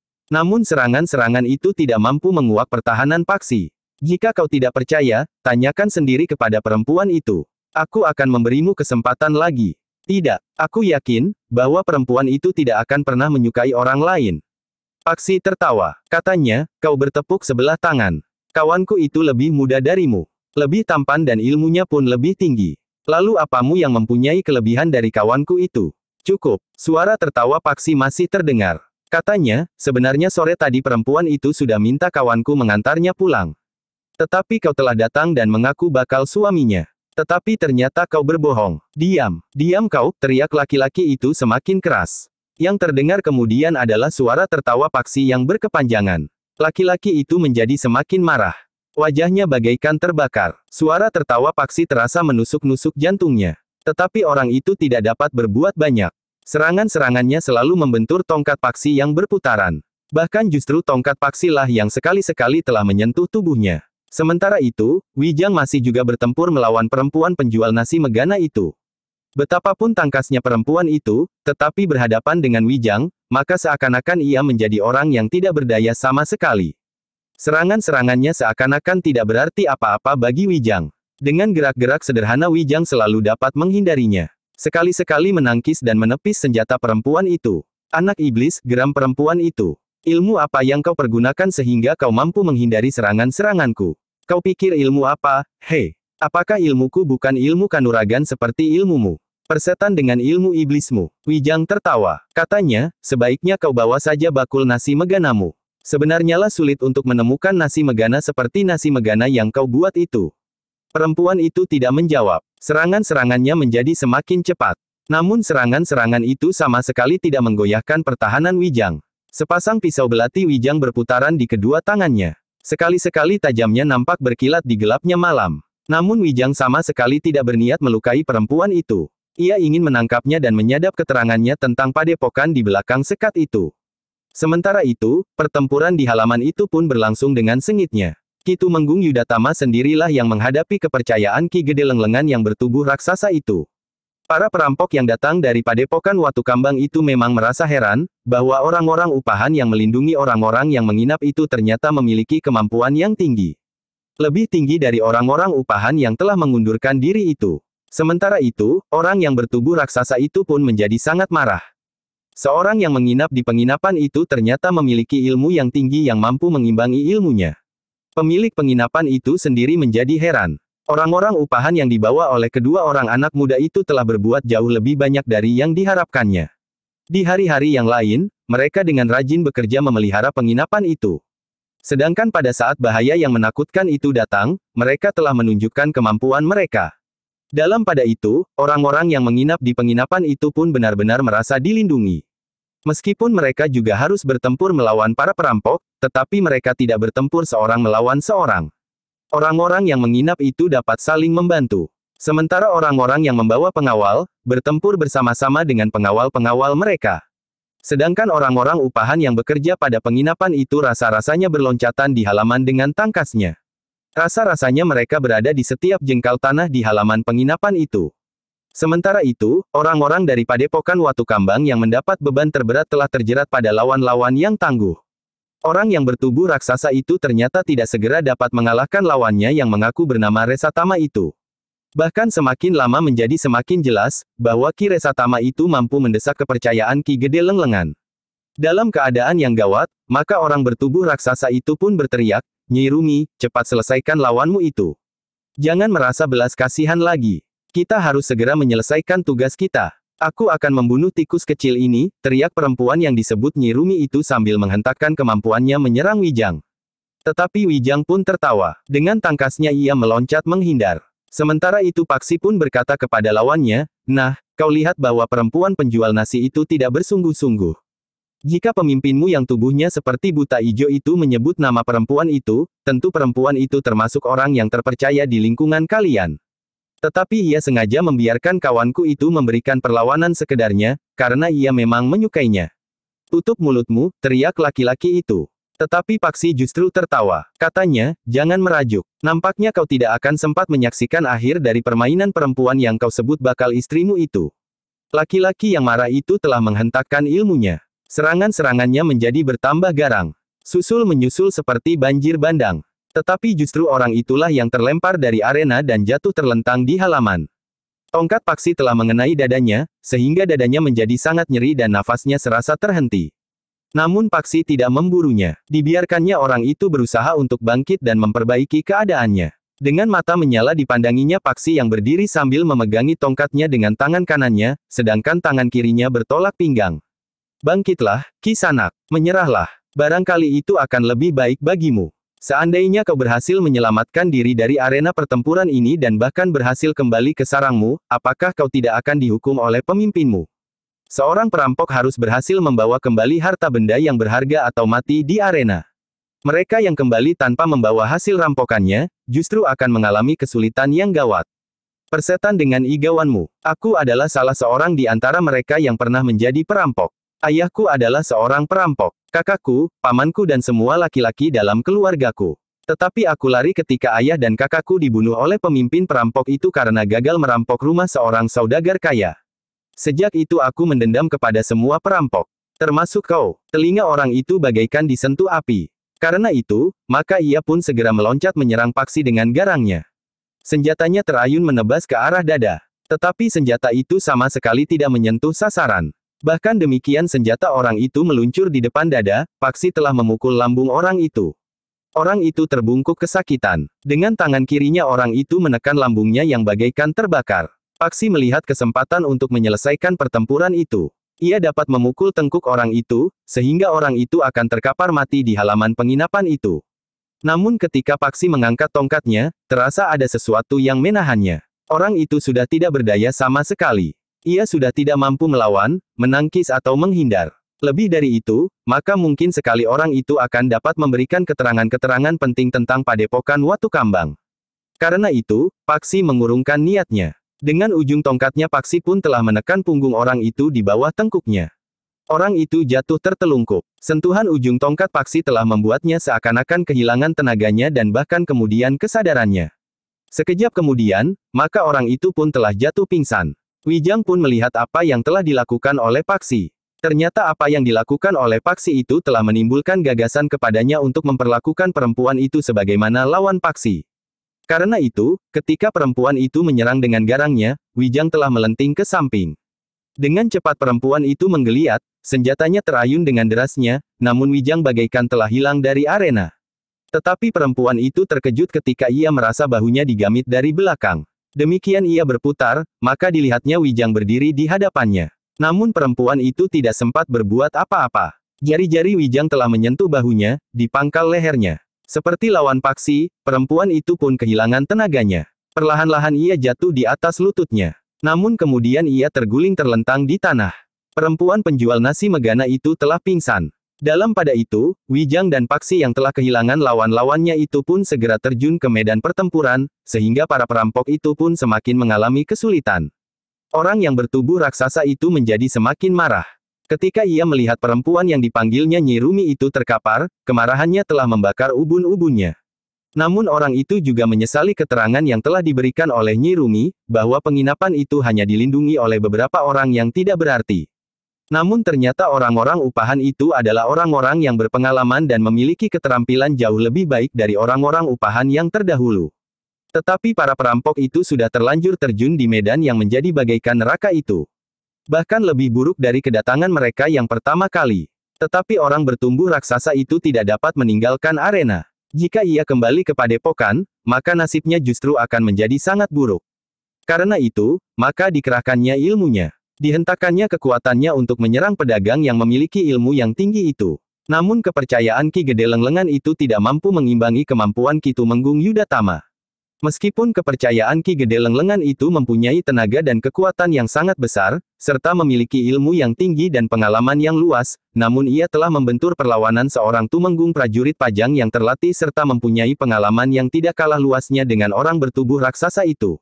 Karena itu, maka bagaimanapun juga orang bertubuh raksasa itu mengerahkan kemampuannya, namun akhirnya, ia tidak dapat mengelak dari satu kenyataan, bahwa ia tidak dapat memenangkan pertempuran itu. Tetapi orang itu sama sekali tidak mau mendengarkan peringatan-peringatan yang diberikan oleh Ki Tumenggung. Orang yang bertubuh raksasa itu memang tidak pernah bermimpi untuk pada suatu saat ia akan menyerah saat melawan calon korbannya. Karena itu, maka Ki Tumenggung pun tidak mempunyai pilihan lain. Perlawanan orang bertubuh raksasa itu harus diakhiri. Sebuah teriakan penuh gejolak kemarahan serta umpatan-umpatan kasar telah mengakhiri perlawanan orang bertubuh raksasa itu. Dalam pada itu, orang-orangnya pun menjadi kehilangan pegangan. Tetapi mereka menyadari apakah yang akan terjadi atas diri mereka jika mereka mencoba melarikan diri dan kembali ke padepokan.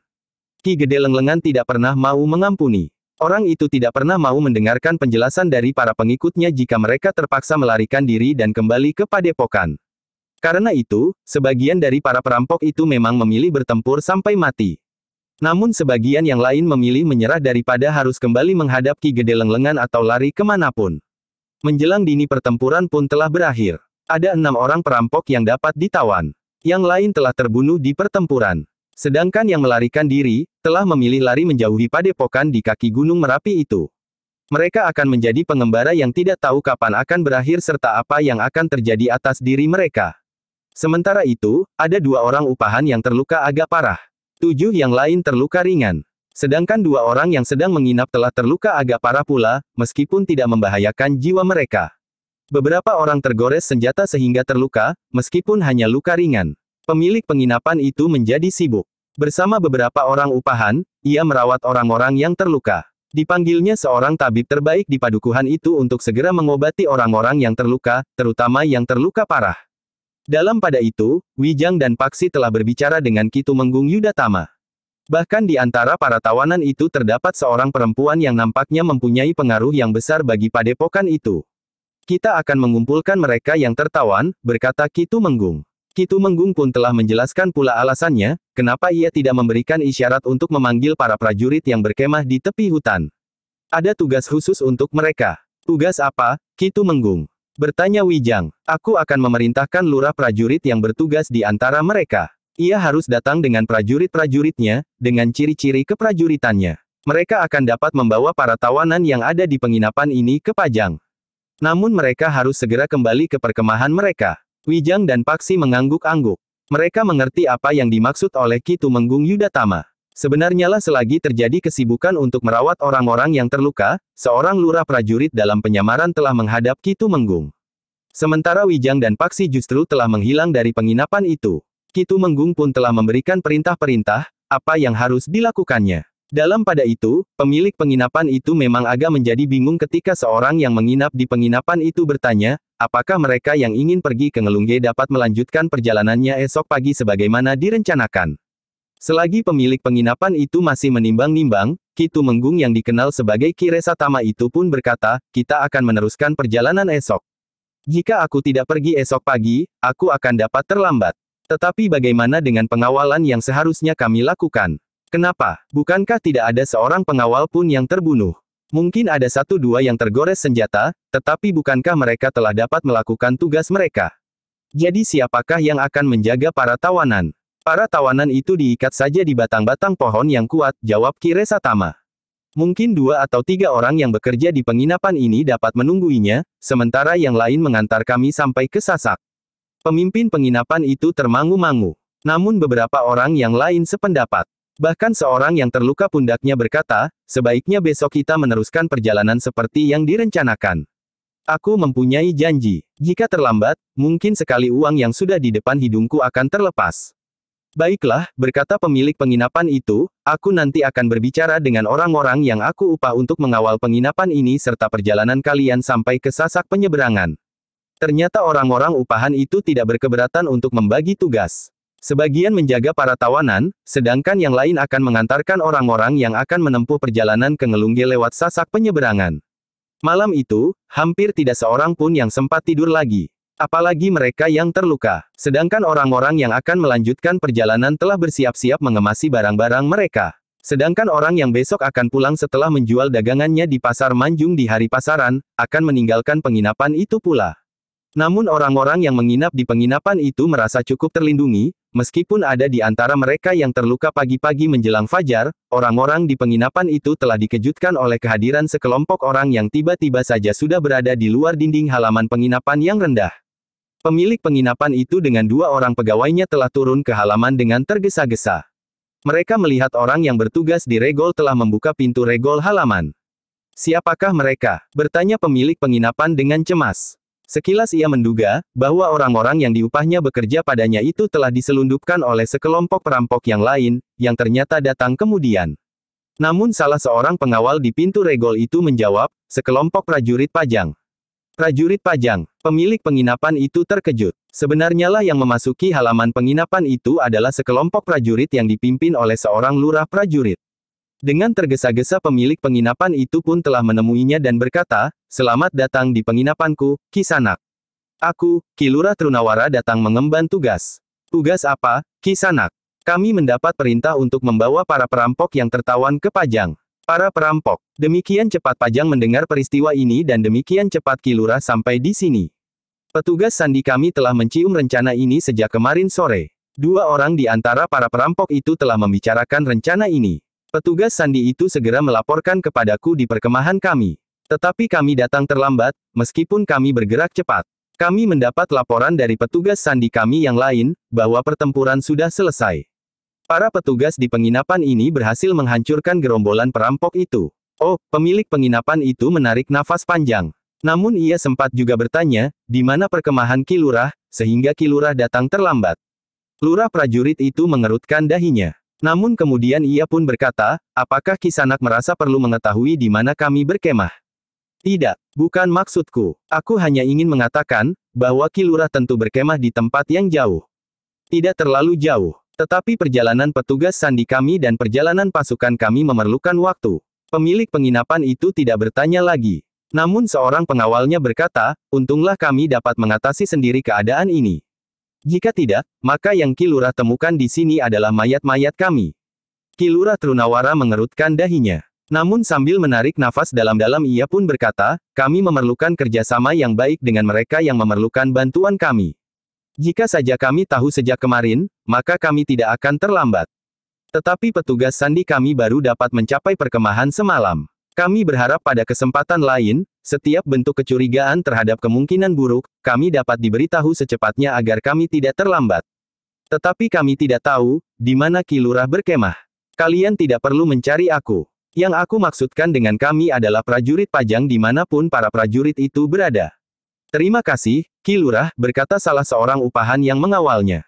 Pagi itu juga, para prajurit pajang itu telah mengambil dan membawa para perampok yang tertawan, termasuk perempuan cantik penjual nasi megana yang telah terbangun dari pingsannya. Demikian para prajurit meninggalkan diri, sebagian dari orang-orang yang menginap di penginapan itu akan meneruskan perjalanan ke Ngelungge. Sebagian lagi memang akan pulang setelah seharian menggelar dagangannya di Pasar Manjung. Para pengawal pun telah dibagi. 10 orang akan mengawal mereka yang akan meneruskan perjalanan. Selebihnya, kecuali yang terluka parah, akan menjaga penginapan itu serta merawat kawan-kawan mereka. Para pengawal yang terluka ringan sama sekali tidak menghiraukan luka-luka mereka. Mereka masih saja menjalankan tugas mereka dengan baik. Namun dalam pada itu, pemilik penginapan itu sudah tidak dapat menemukan lagi 2 orang anak muda yang menyebut diri mereka pengembara. Pada saat pertempuran berlangsung keduanya nampak ada di halaman. Namun kemudian keduanya telah hilang. Sebenarnya lah Wijang dan Paksi telah mengikuti para prajurit Pajang yang membawa para tawanan ke Pajang. Wijang dan Paksi ingin mendengar dari mereka, apakah di padepokan itu terdapat beberapa anak muda yang disebut angkatan mendatang. Namun para prajurit itu, setelah menyerahkan para tawanan, telah kembali lagi ke dalam tugas mereka di perkemahan mereka, di pinggir hutan di dekat Padukuhan Manjung. Perempuan penjual nasi itu terkejut ketika di hari berikutnya pintu bilik tahanannya terbuka. Ia melihat 2 orang yang telah membeli nasi megana di dekat penginapan itu. "Kita bertemu lagi Mbok Kayu," desis Wijang yang kemudian duduk di sebuah amben kayu bersama Paksi, sementara perempuan itu duduk di bibir pembaringan di bilik tahanan itu. "Siapa kau sebenarnya?" bertanya perempuan itu. "Namaku Wijang dan ini adalah adikku, Paksi. Kami adalah pengembara yang menempuh perjalanan tanpa akhir." "Omong kosong. Jika kalian benar pengembara, kalian tidak akan dapat memasuki barak tahanan ini." Wijang tersenyum. Katanya, "Kau benar. Tetapi bagimu siapapun aku, itu tidak penting." "Lalu, apa maksudmu, Mbok Kayu?" desis Wijang. Namun kata-katanya terputus. "Jangan panggil aku Mbok Kayu. Panggil aku Rumi. Kau tentu mendengar kawanku itu memanggil namaku." "Baiklah, Rumi. Aku datang untuk minta pertolonganmu." "Pertolonganku? Apa yang dapat aku lakukan? Aku hanya seorang penjual nasi. Mungkin pada suatu hari aku ingin kau menolong membuat nasi megana bagi kami." Tetapi kali ini kami ingin tahu, siapa saja yang berada di padepokan itu. Bukankah di padepokan itu ada beberapa orang anak muda yang sedang ditempa untuk menjadi kekuatan bagi angkatan mendatang? Aku tidak tahu maksudmu, Rumi. Kami ingin tahu, ada beberapa orang anak muda yang berada di padepokanmu. Maksudku, anak-anak muda atau remaja yang sudah menjelang dewasa, yang ditempa dengan laku yang berat. Karena di bahu merekalah perjuangan di masa datang akan dibebankan. Tanpa mereka, perjuangan di masa mendatang akan terputus. Aku tidak tahu. Aku tidak pernah berada di padepokan. Aku berada di Manjung dan menjual nasi megana setiap hari. Kau sudah mulai berbohong. Kau tidak menjual nasi megana setiap hari, potong Paksi. Sementara itu kau sudah sekitar 3 bulan tidak berjualan pada saat penginapan itu ditutup. Baru kemudian kau mulai berjualan lagi setelah penginapan itu dibuka kembali. Jangan mengigau. Jangan berkata kasar kepadaku, potong Paksi. Kata-kata kasar itu akan dapat mendorong seseorang untuk berlaku kasar. Lebih baik kita berbicara dengan baik. Yang kau katakan itu tidak benar. Jangan membohongi kami. Kami hampir setiap hari berada di sekitar pasar itu. Kami tahu banyak hal tentang kau. Tentang padepokanmu yang terpisah dari dunia luar oleh sekat yang memang sengaja dibuat. Jika kau sudah tahu, kenapa kau bertanya kepadaku? Yang ingin aku ketahui adalah khususnya tentang anak-anak muda bagi angkatan mendatang. Aku tidak tahu tentang angkatan mendatang. Aku tidak pernah melihat ada anak-anak muda di padepokan itu. Kami menjadi kecewa. Sebenarnya kami ingin berbicara lebih panjang. Tetapi karena kau telah membohongi kami, maka agaknya kami lebih baik tidak memperpanjang perbincangan ini. Sebab apapun yang kau katakan, tentu tidak berdasarkan pada kebenaran. Ya, sambung Wijang, nampaknya tidak ada gunanya pembicaraan kami ini. Tetapi kami akan mencoba berbicara dengan calon suamimu. Orang itu bukan calon suamiku. Kau tidak usah merasa malu. Bukankah wajar jika seorang perempuan yang sudah dewasa itu mempunyai calon suami? Tidak, tetapi bukan laki-laki itu. Orang itu suka kepadamu. Ia tentu mencintaimu. Kami kawan bertugas. Mungkin itu sikapmu. Tetapi sikapnya berbeda. Karena itu, maka kami berniat untuk menempatkan kau dan calon suamimu itu berdekatan. Jangan, jauhkan orang itu daripadaku. Aku tidak menyukainya bagaimanapun sikapnya kepadaku. Jangan begitu. Kau tidak perlu berpura-pura. Kalian perlu berbohong tentang keadaan padepokanmu, tetapi kau tidak perlu berbohong tentang calon suamimu. Tidak, aku berkata sejujurnya. Wijang dan Paksi tertawa. Dengan nada tinggi Paksi pun berkata, kau sudah berbohong tentang hari-harimu pergi ke pasar berjualan nasi. Kau sekarang berbohong tentang bakal suami. Sehingga aku yakin, bahwa tidak ada yang pernah kau katakan apa adanya. Kau adalah seorang yang sangat jauh dari kebenaran. Tidak, aku bukan seorang pembohong dan suka berpura-pura. Bukankah wajar jika aku mengemban rahasia dari lingkunganku? Tetapi tidak tentang calon suami. Sudahlah, Mbokayu, berkata Paksi, tenanglah. Jika kau berbohong dengan mapan dan tegas, maka kebohonganmu tidak akan terlalu jelas. Tidak, aku tidak bohong. Sampai ketemu, Mbokayu. Panggil namaku. Aku pun ragu-ragu, apakah nama itu namamu yang sesungguhnya, yang diberikan oleh ayah dan ibumu? Memang bukan. Aku berkata sejujurnya, namaku yang sebenarnya adalah Wigati. Wijang dan Paksi tertawa pula. Di sela-sela derai tertawanya Paksi pun berkata, nah, begitu. Kebohongan yang serta-merta memang menimbulkan kesan kelugasan. Aku berkata sesungguhnya. Aku tidak bohong, perempuan itu berteriak. Tetapi Wijang dan Paksi masih saja tertawa. Dengan nada datar Wijang pun berkata, sudahlah. Jangan berteriak. Tidak ada manfaatnya. Kau tidak dapat memaksa kami percaya dengan teriakan-teriakanmu itu. Kau adalah salah satu wujud dari seorang perempuan yang palsu, pura-pura dan lamis. Tidak, tidak. Jangan nilai aku seperti itu. Aku memang menyembunyikan rahasia padepokanku. Itu wajar. Tetapi aku bukan seorang yang palsu dan berpura-pura. Ketika Wijang dan Paksi melangkah keluar, maka perempuan itu berdesis, tunggu. Wijang dan Paksi memang berhenti. Ia melihat perempuan itu menutupi wajahnya sambil menahan tangis. Wijanglah yang kemudian berkata, sekarang kau tawarkan air matamu. Kau kira air matamu itu dapat mengelabui kami? Selamat tinggal. Aku tidak dapat membantumu jika kau dihadapkan kepada petugas yang akan memeriksamu. Tangis perempuan itu bagaikan dihentakkan. Seperti bendungan yang pecah, air matanya mengalir di sela-sela jarinya. Kenapa kalian tidak membunuh aku saja di medan? Kematian yang pantas bagi sebuah perjuangan. Kematian itu akan membebaskan dari siksaan yang keji seperti ini. Siksaan yang keji, bertanya Wijang. Kau memang aneh-aneh saja, Wigati. Itu jika benar namamu Wigati. Aku tidak menyentuhmu, apalagi menyakitimu. Aku tidak memukulimu dengan rotan setelah kau terikat di patok kayu sebagaimana dilakukan oleh Ki Gede Lenglengan. Tiba-tiba saja tangis Wigati terputus.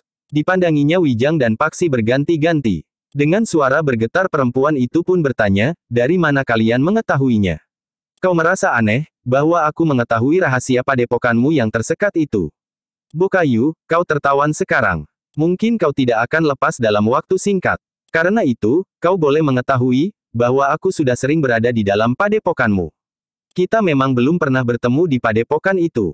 Tetapi aku tahu letak sanggar, letak bilik untuk menawan orang-orang yang dianggap bersalah oleh Ki Gede Lenglengan, bahkan aku tahu di mana dapur padepokanmu berada. Aku tahu, bahwa ada 3 buah sumur di lingkungan padepokanmu itu. Aku tahu bahwa senggot timba sumur-sumur itu bertumpu pada pohon randu. Oh, aku tahu bahwa bakal suamimu itu keluar dari sekat padepokanmu di dini hari, menghubungimu di pasar yang sedang ramai sekali karena hari itu hari pasaran. Di luar sadarnya perempuan itu mengangguk-angguk.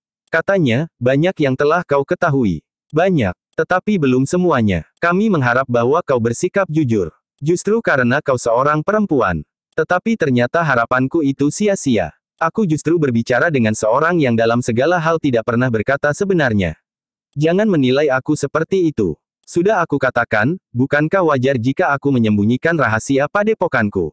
Tetapi itu adalah bagian dari perjuanganku. Bukan karena sifat dan watakku yang palsu dan berpura-pura. Baik, baik, kami akan mencoba mengerti. Tetapi jangan salahkan kami jika kami tetap tidak melihat setitik kebenaran pun di dalam dirimu. Perempuan itu menangis lagi. Namun Wijang dan Paksi tidak menghiraukannya lagi. Keduanya pun kemudian meninggalkan bilik itu. Sepeninggal Wijang dan Paksi, maka tangis perempuan itu meledak lagi. Ia tidak mendengar pintu biliknya ditutup dan diselarak. Beberapa lama perempuan itu menangis. Ketika ia terdiam, maka ia mendengar selarak pintu biliknya diangkat. Sejenak kemudian, pintu bilik itu pun terbuka. Seorang prajurit memasuki ruang itu sambil membawa makan dan minum bagi perempuan itu. Kisanak, berkata perempuan itu. Suaranya dalam sekali, bahkan agak serak dan bergetar. Prajurit yang membawa makan dan minum itu termangu-mangu. Kau kenal kedua orang yang tadi memasuki bilik ini? Prajurit itu memandang perempuan itu dengan tajamnya. Prajurit itu kemudian bahkan bertanya, apakah kau belum tahu siapakah mereka itu? Belum, Kisanak. Yang seorang adalah Pangeran Benawa, putra Kangjeng Sultan Hadiwijaya. Yang seorang namanya Paksi, putra Ki Tumenggung Sarpabiwada. Pangeran Benawa dan putra Ki Tumenggung Sarpabiwada. Iya, kenapa? Wajah perempuan itu menjadi sangat tegang. Ternyata anak muda itu adalah orang terpenting di Pajang setelah Kangjeng Sultan sendiri. Sedangkan yang seorang lagi justru menimbulkan persoalan di dalam hatinya. Bukankah Ki Tumenggung Sarpabiwada itu salah seorang pemimpin yang berdiri di pihak Harya Wisaka? Meskipun perempuan itu belum pernah bertemu dengan Ki Tumenggung, tetapi ia sudah pernah mendengar namanya. Perempuan itu pun tahu bahwa Ki Tumenggung telah tertangkap, justru sebelum Harya Wisaka sendiri. Perempuan itu tidak menjawab, tetapi wajahnya tertunduk lesu. Sejenak kemudian, prajurit itu pun telah keluar dari dalam bilik itu. Sementara perempuan yang dipanggil Rumi tetapi menurut pengakuannya bernama Wigati itu menjatuhkan dirinya menelungkup di pembaringan. Makan dan minum yang diletakkan di atas amben kayu itu tidak segera menarik perhatiannya. Hari itu adalah hari-hari yang basah bagi Wigati. Setiap kali air matanya menitik di luar kendali. Sebelumnya ia adalah seorang perempuan yang tabah, yang ditempa oleh gejolak keinginannya untuk ikut berjuang. Selama ini jantungnya bergelora bersama dengan para pengikut Harya Wisaka yang lain yang ingin mendesak dan menyingkirkan Karebet dari tahta di Pajang. Meskipun ia seorang perempuan, tetapi bekal kemampuannya dalam olah kanuragan telah menempatkannya pada tempat yang penting di padepokan yang dipimpin oleh Ki Gede Lenglengan itu. Bahkan justru karena ia seorang perempuan, maka ia mempunyai kesempatan yang lebih baik dari seorang laki-laki. Ketika malam kemudian turun, terasa betapa sepinya bilik tahanan itu. Wigati itu sekali-sekali mendengar para prajurit yang bertugas di luar bilik tahanan terbatuk-batuk kecil. Sekali-sekali terdengar mereka berbincang perlahan-lahan. Namun kemudian sepi kembali. Sulit bagi Wigati untuk segera tidur. Terbayang kembali sikap kedua orang yang mengaku bernama Wijang dan Paksi. Kata-kata mereka pun terngiang kembali di telinganya, bahkan seakan-akan kata-kata itu telah diucapkan kembali. Apakah aku memang seorang pembohong? Orang yang tidak dapat dipercaya? Pura-pura dan lamis? Pertanyaan itu rasa-rasanya bergejolak di dalam dadanya. Wigati pun mencoba mencari jawabnya. Sikapnya itu adalah sikap yang wajar sebagai seorang yang tengah memperjuangkan cita-cita. Aku memang berpura-pura, Wigati itu menggeram, tetapi itu bukan sikap dan watakku. Itu adalah sikap dan watak yang dituntut oleh perjuangan yang sedang berlangsung. Dan bahkan akan berlangsung lama sekali. Wigati menutup wajahnya, namun masih saja nampak di angan-angannya sikap kedua orang anak muda yang berbicara sambil menertawakannya. Begitu hinakah aku, sehingga aku pantas untuk ditertawakannya. Namun Wigati itu pun kemudian tertidur karena ia menjadi sangat letih setelah menangis dan bergumul dengan dirinya sendiri. Namun saat itu terdengar kokok ayam jantan untuk yang terakhir kalinya sebelum matahari terbit di hari berikutnya. Ketika langit mulai menjadi terang, ternyata Wigati itu telah terbangun setelah terlena beberapa saat. Ia pun kemudian mengetuk pintu untuk minta izin pergi ke Pakiwan. Seorang prajurit telah membuka pintu itu dan kemudian berdua bersama seorang kawannya, prajurit itu mengantar Wigati pergi ke Pakiwan yang khusus. Dalam pengawasan yang ketat, Wigati itu pun kembali ke biliknya setelah mandi. Ketika matahari naik sepenggalah, seorang prajurit telah masuk ke dalam biliknya membawa makan dan minumnya. Pagi itu, perut Wigati terasa lapar. Karena itu, maka Wigati itu pun telah makan dan minum meskipun hanya sedikit. Demikian Wigati selesai makan dan minum, maka pintu bilik itu pun telah terbuka lagi. Wigati terkejut ketika ia melihat kedua orang yang mengaku bernama Wijang dan Paksi itu berdiri di muka pintu. Adalah di luar sadarnya, ketika tiba-tiba saja Wigati itu pun berjongkok sambil menyembah. Katanya, hamba mohon ampun atas kekasaran hamba, Pangeran. Wijang tersenyum. Sambil melangkah masuk diikuti oleh Paksi, Wijang pun bertanya, dari mana kau tahu tentang kenyataan jati diriku? Seorang prajurit yang bertugas menjaga hamba telah memberitahukan kepada hamba. Baiklah. Tetapi apakah kau juga akan menuduhku sebagai seorang pembohong? Tidak, Pangeran. Hamba tahu, bahwa Pangeran tentu sedang menyamar ketika Pangeran berada di Manjung. Hambalah yang terlalu bodoh untuk tidak dapat membedakan seorang Pangeran dengan orang kebanyakan. Jika kau masih dapat membedakan, berarti penyamaranku gagal. Hamba, Pangeran. Nah, sekarang bangkitlah dan duduklah di pembaringanmu. Atas perkenan Pangeran. Demikian Wigati duduk, maka Wijang pun bertanya, kau juga sudah tahu, siapakah adikku ini? Hamba, Pangeran. Anak muda itu bernama Paksi, putra Ki Tumenggung Sarpabiwada. Kau pernah mendengar nama Tumenggung Sarpabiwada? Pernah, Pangeran. Nah, putra Ki Tumenggung itu adalah seorang anak muda yang melihat kenyataan sehingga ia tidak mengikuti jejak ayahnya yang berpihak kepada Harya Wisaka. Sementara itu, kau telah mengorbankan segala-galanya, bahkan mempertaruhkan nyawamu untuk mendukung gagasan Harya Wisaka. Setelah Harya Wisaka tertangkap, kau masih juga melakukan apa yang kau sebut satu perjuangan. Tekad hamba sudah bulat. Wigati, coba katakan kepadaku, apa yang sebenarnya kau perjuangkan? Pertanyaan itu memang mengejutkan. Sejenak Wigati terdiam. Pertanyaan itu terngiang kembali di telinganya, apa yang sebenarnya kau perjuangkan? Wigati itu pun menundukkan kepalanya dalam-dalam. Terasa dadanya bagaikan tertekan oleh segumpal batu padas.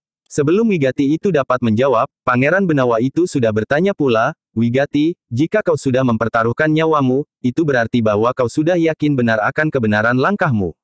Karena itu, kau tentu dapat mengatakan, apa yang sebenarnya kau perjuangan. Apakah kau ingin agar Harya Wisaka dapat merebut kekuasaan ayahanda Sultan Hadiwijaya, sementara paman Harya Wisaka sudah tertangkap? Wigati tidak segera dapat menjawab. Apakah yang kau yakini itu juga rahasia? Wigati termangu-mangu sejenak. Namun kemudian ia pun berkata, apakah pangeran masih menginginkan hamba mengatakan yang sebenarnya? Tentu, Wigati. Katakan yang sebenarnya. Pangeran, hamba adalah seorang anak yatim piatu. Pada saat hamba dilahirkan oleh ibu hamba, keluarga hamba telah terkena bencana. Ayah hamba telah terbunuh dalam perkelahian antara dua orang laki-laki yang memperebutkan ibu hamba meskipun ibu hamba telah melahirkan hamba. Wajah Pangeran Benawa menjadi tegang. Sementara itu, Wigati pun bercerita lebih lanjut, dalam perkelahian itu, ayah hamba telah dibantu oleh beberapa orang kawannya. Namun orang yang ingin merebut ibu hamba itu adalah seorang yang sangat sakti, sehingga ayah hamba dan kawan-kawan tidak dapat mengalahkan laki-laki itu. Bahkan dalam perkelahian itu ayah hamba telah terbunuh.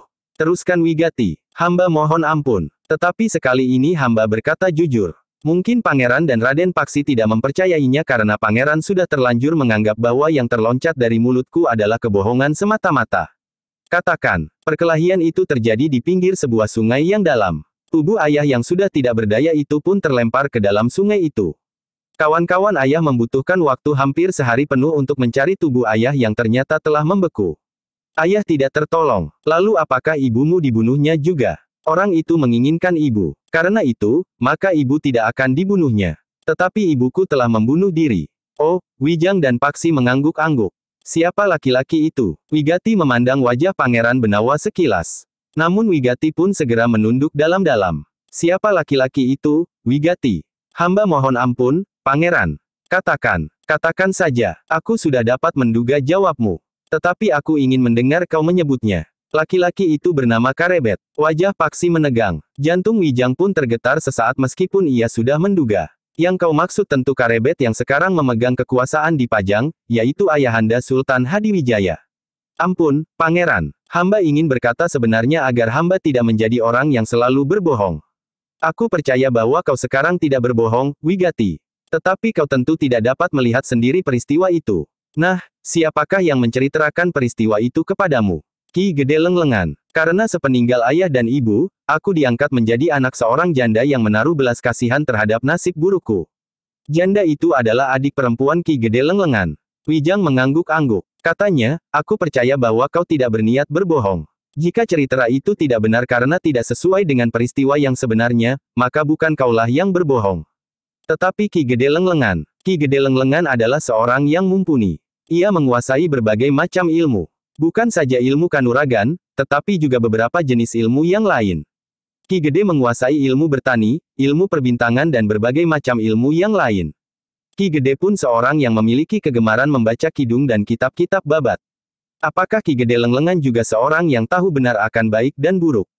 Wajah Wigati menjadi semakin tegang.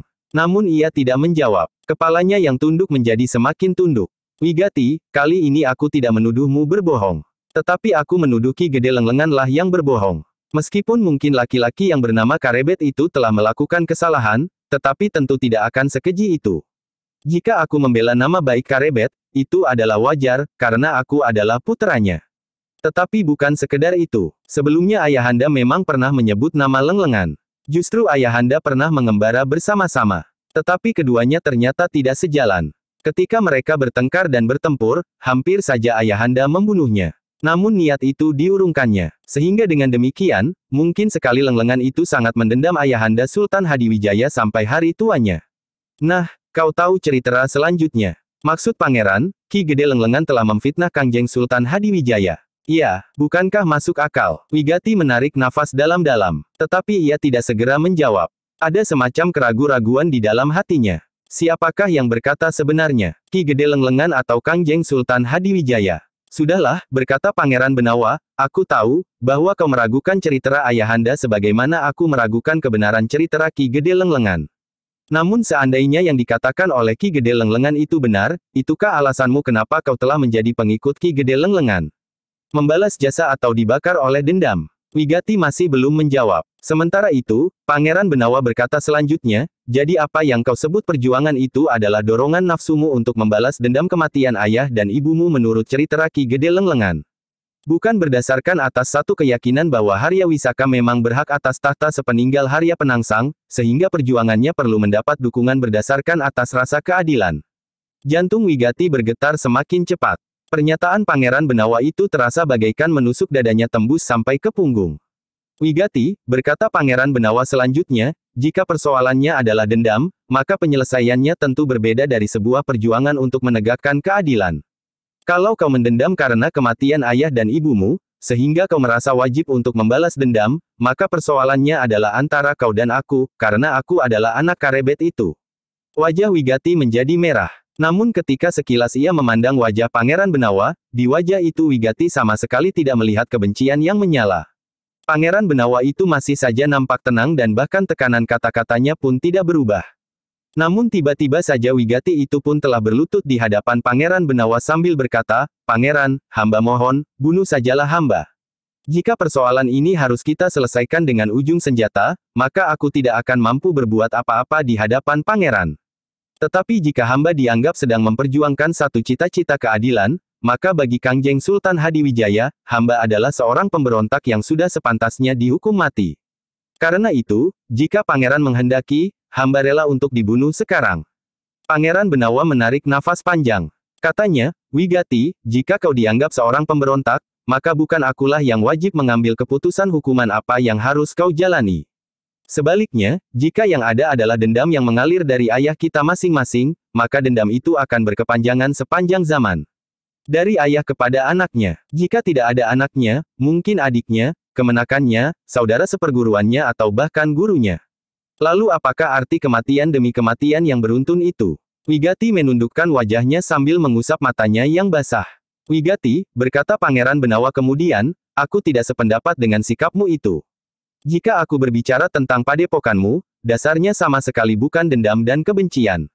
Tetapi kami menganggap bahwa Ki Gede Lenglengan adalah bagian dari sebuah pemberontakan. Dan setiap pemberontakan harus ditumpas. Wigati tidak menjawab. Itulah sebabnya aku berharap bahwa kau dapat membantuku, sebelum aku tahu bahwa kau telah menyimpan dendam di hatimu. Namun sekali lagi aku beritahukan kepadamu, bahwa Lenglengan memang pernah hampir saja dibunuh oleh Karebet, namun ternyata Karebet bukan seorang pembunuh. Wigati masih tetap berdiam diri. Baiklah, Wigati, jika kau merasa tidak ada gunanya untuk membantuku, membebaskan anak-anak muda itu dari pengaruh Ki Gede Lenglengan. Anak-anak muda yang seharusnya jiwanya dapat berkembang menjelang masa depan mereka, namun mereka telah terkungkung dalam satu bingkai sikap yang salah. Anak-anak muda itu akan kehilangan pribadi mereka masing-masing. Pribadi yang seharusnya dikembangkan dalam suasana yang bebas. Setiap hari dan bahkan setiap saat mereka dijejali oleh pikiran-pikiran buruk serta dendam yang tidak berkesudahan. Mungkin kepada anak-anak muda itu tidak dapat diceritakan sebagaimana cerita yang pernah kau dengar dari Ki Gede Lenglengan tentang ayah dan ibumu. Tetapi tentu ada saja cerita lain yang dapat diresapkan ke dalam sanubari anak-anak muda itu sehingga mereka tumbuh dalam cengkeraman dendam dan nafsu yang buas. Wigati semakin menunduk. Ia masih tetap diam. Selamat tinggal, Wigati, berkata Pangeran Benawa. Aku tidak tahu, apakah kita akan dapat bertemu lagi. Aku harus mencari jalan untuk menyelamatkan anak-anak itu dari racun yang ditaburkan oleh Ki Gede Lenglengan. Namun ketika Pangeran Benawa itu melangkah ke pintu, Wigati itu pun berdesis, Pangeran. Langkah Pangeran Benawa terhenti. Apakah ada di antara anak-anak muda itu yang Pangeran kenal sebelumnya? Kau kenal dengan Raden Suminar. Jangan sebut nama itu, Pangeran. Kenapa? Ia seorang anak muda yang baik. Baik sekali. Kau mengenalnya dari dekat. Wigati itu termenung. Sayang sekali. Anak muda yang seharusnya dapat tumbuh dan berkembang dengan baik itu harus mati tanpa arti. Sudahlah Pangeran. Aku mohon. Nampaknya kematian Suminar membuat dendammu semakin dalam. Aku mohon, Pangeran. Baiklah. Barangkali kau dapat bertanya kepada Paksi, apakah di antara anak-anak muda itu ada yang dikenalnya. Raden mengenal salah seorang dari mereka. Bertanya Wigati. Salah seorang dari mereka adalah adikku. Adik Raden sendiri. Iya, anak itu Menggung Sarpa Biwada. Oh, kau mengenalnya. Wigati termangu-mangu. Sementara itu Paksi pun berkata, adikku ada di antara anak-anak muda itu. Pada saat terakhir aku bertemu, justru pada saat adikku itu berusaha melarikan diri dari kota, ia sudah sampai hati untuk mencoba membunuhku. Mencelakakan adik perempuannya dan sama sekali tidak menghormati ibu lagi. Aku tidak tahu, apa jadinya adikku sekarang setelah berada di padepokan Watu Kambang. Ki Gede Lenglengan tentu akan menyempurnakan sikapnya. Apalagi ia tahu bahwa aku tidak sejalan dengan ayah. Wigati menarik nafas dalam-dalam. Salah satu dari mereka yang disiapkan untuk menjadi angkatan mendatang. Apakah yang Raden maksud itu seorang anak muda yang bernama Lajer Laksita? Iya, Lajer Laksita adalah adikku. Di mana ia sekarang? Wigati tidak segera menjawab. Kau tahu di mana Lajer Laksita itu sekarang, Wigati? Desak Paksi. Aku ingin mengambilnya dari tangan Ki Gede Lenglengan. Bukan hanya adikku, tetapi anak-anak muda yang lain, agar mereka tidak menjadi sekedar tumbal seperti Raden Suminar. Tiba-tiba saja tubuh Wigati itu bergetar. Gejolak yang dahsyat telah terjadi di dalam diri Wigati. Seperti segumpal buku kecil digoncang oleh gempa, sehingga akhirnya terbelah. Apakah aku harus berkhianat? Tangis Wigati. Tidak, sahut Pangeran Benawa, kau tidak berkhianat. Tetapi kau justru akan menyelamatkan beberapa orang dari kehancuran karena mereka telah kehilangan pribadinya. Dalam keadaan wajar, tidak akan mungkin seorang adik seperti Lajer Laksita berniat membunuh kakaknya sendiri. Atau kau juga menganggap bahwa ajaran seperti itulah yang harus diterapkan kepada angkatan mendatang yang akan meneruskan perjuanganmu. Tidak, Pangeran. Jika demikian, tolong selamatkan mereka. Ketahuilah, bahwa aku mengetahui padepokan yang dipimpin oleh Ki Gede Lenglengan itu justru dari Paman Haryawisaka sendiri. Paman Haryawisaka merasa sangat kehilangan karena kematian Raden Suminar. Paman pun kemudian berpendapat, bahwa jangan ada Suminar-Suminar lain lagi yang mengalaminya. Karena itu, Paman Haryawisaka pun menyebut sebuah padepokan yang dipimpin oleh Ki Gede Lenglengan. Nah, apakah dengan demikian Paman Haryawisaka juga berkhianat?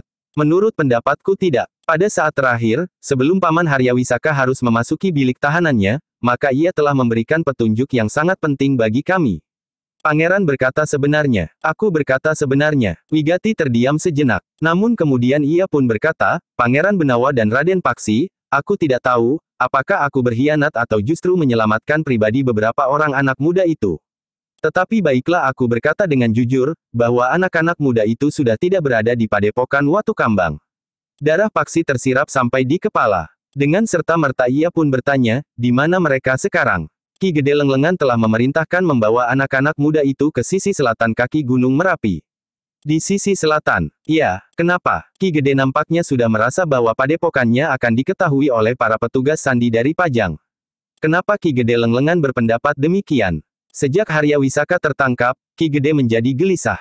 Namun setelah sekian lama tidak terjadi apa-apa, maka Ki Gede mulai merasa tenang lagi. Bahkan Ki Gede sudah berniat untuk membawa anak-anak muda itu kembali ke padepokan Watu Kambang. Tetapi niat itu masih belum dilaksanakan. Belum, Raden. Kau tahu di mana letak padepokan atau pakuwon atau apapun namanya, tempat tinggal anak-anak muda itu? Sesungguhnya lah aku tidak tahu, Raden. Tetapi ada ancar-ancar yang barangkali dapat Raden pergunakan. Apakah ancar-ancar itu? Anak-anak muda itu dititipkan kepada sepasang suami istri yang berilmu tinggi. Sepasang suami istri. Apakah nama mereka diketahui? Aku tidak mengetahuinya. Ada berapa orang anak muda yang dititipkan kepada sepasang suami istri itu? Bertanya Pangeran Benawa. Semuanya ada 6. Mereka dianggap mempunyai kelebihan dibanding dengan beberapa orang yang lain, yang masih tetap tinggal di padepokan Watu Kambang. Apakah Lajer Laksita termasuk mereka yang dititipkan di sisi selatan kaki Gunung Merapi itu? Ya, Pangeran. Tetapi kami belum pernah melihat sekelompok anak-anak muda di padepokan Watu Kambang. Menurut penglihatanmu, berapa orang anak muda yang masih berada di Watu Kambang? 6 atau 7 orang. Tetapi mereka berbaur dengan para cantrik yang lain. Anak-anak muda yang tinggal itu dianggap tidak mempunyai kelebihan apa-apa, sehingga kedudukan mereka dianggap sama saja dengan para cantrik lain. Pangeran Benawa dan Paksi pun mengangguk-angguk. Dengan nada rendah Pangeran Benawa pun berkata, baiklah, Wigati.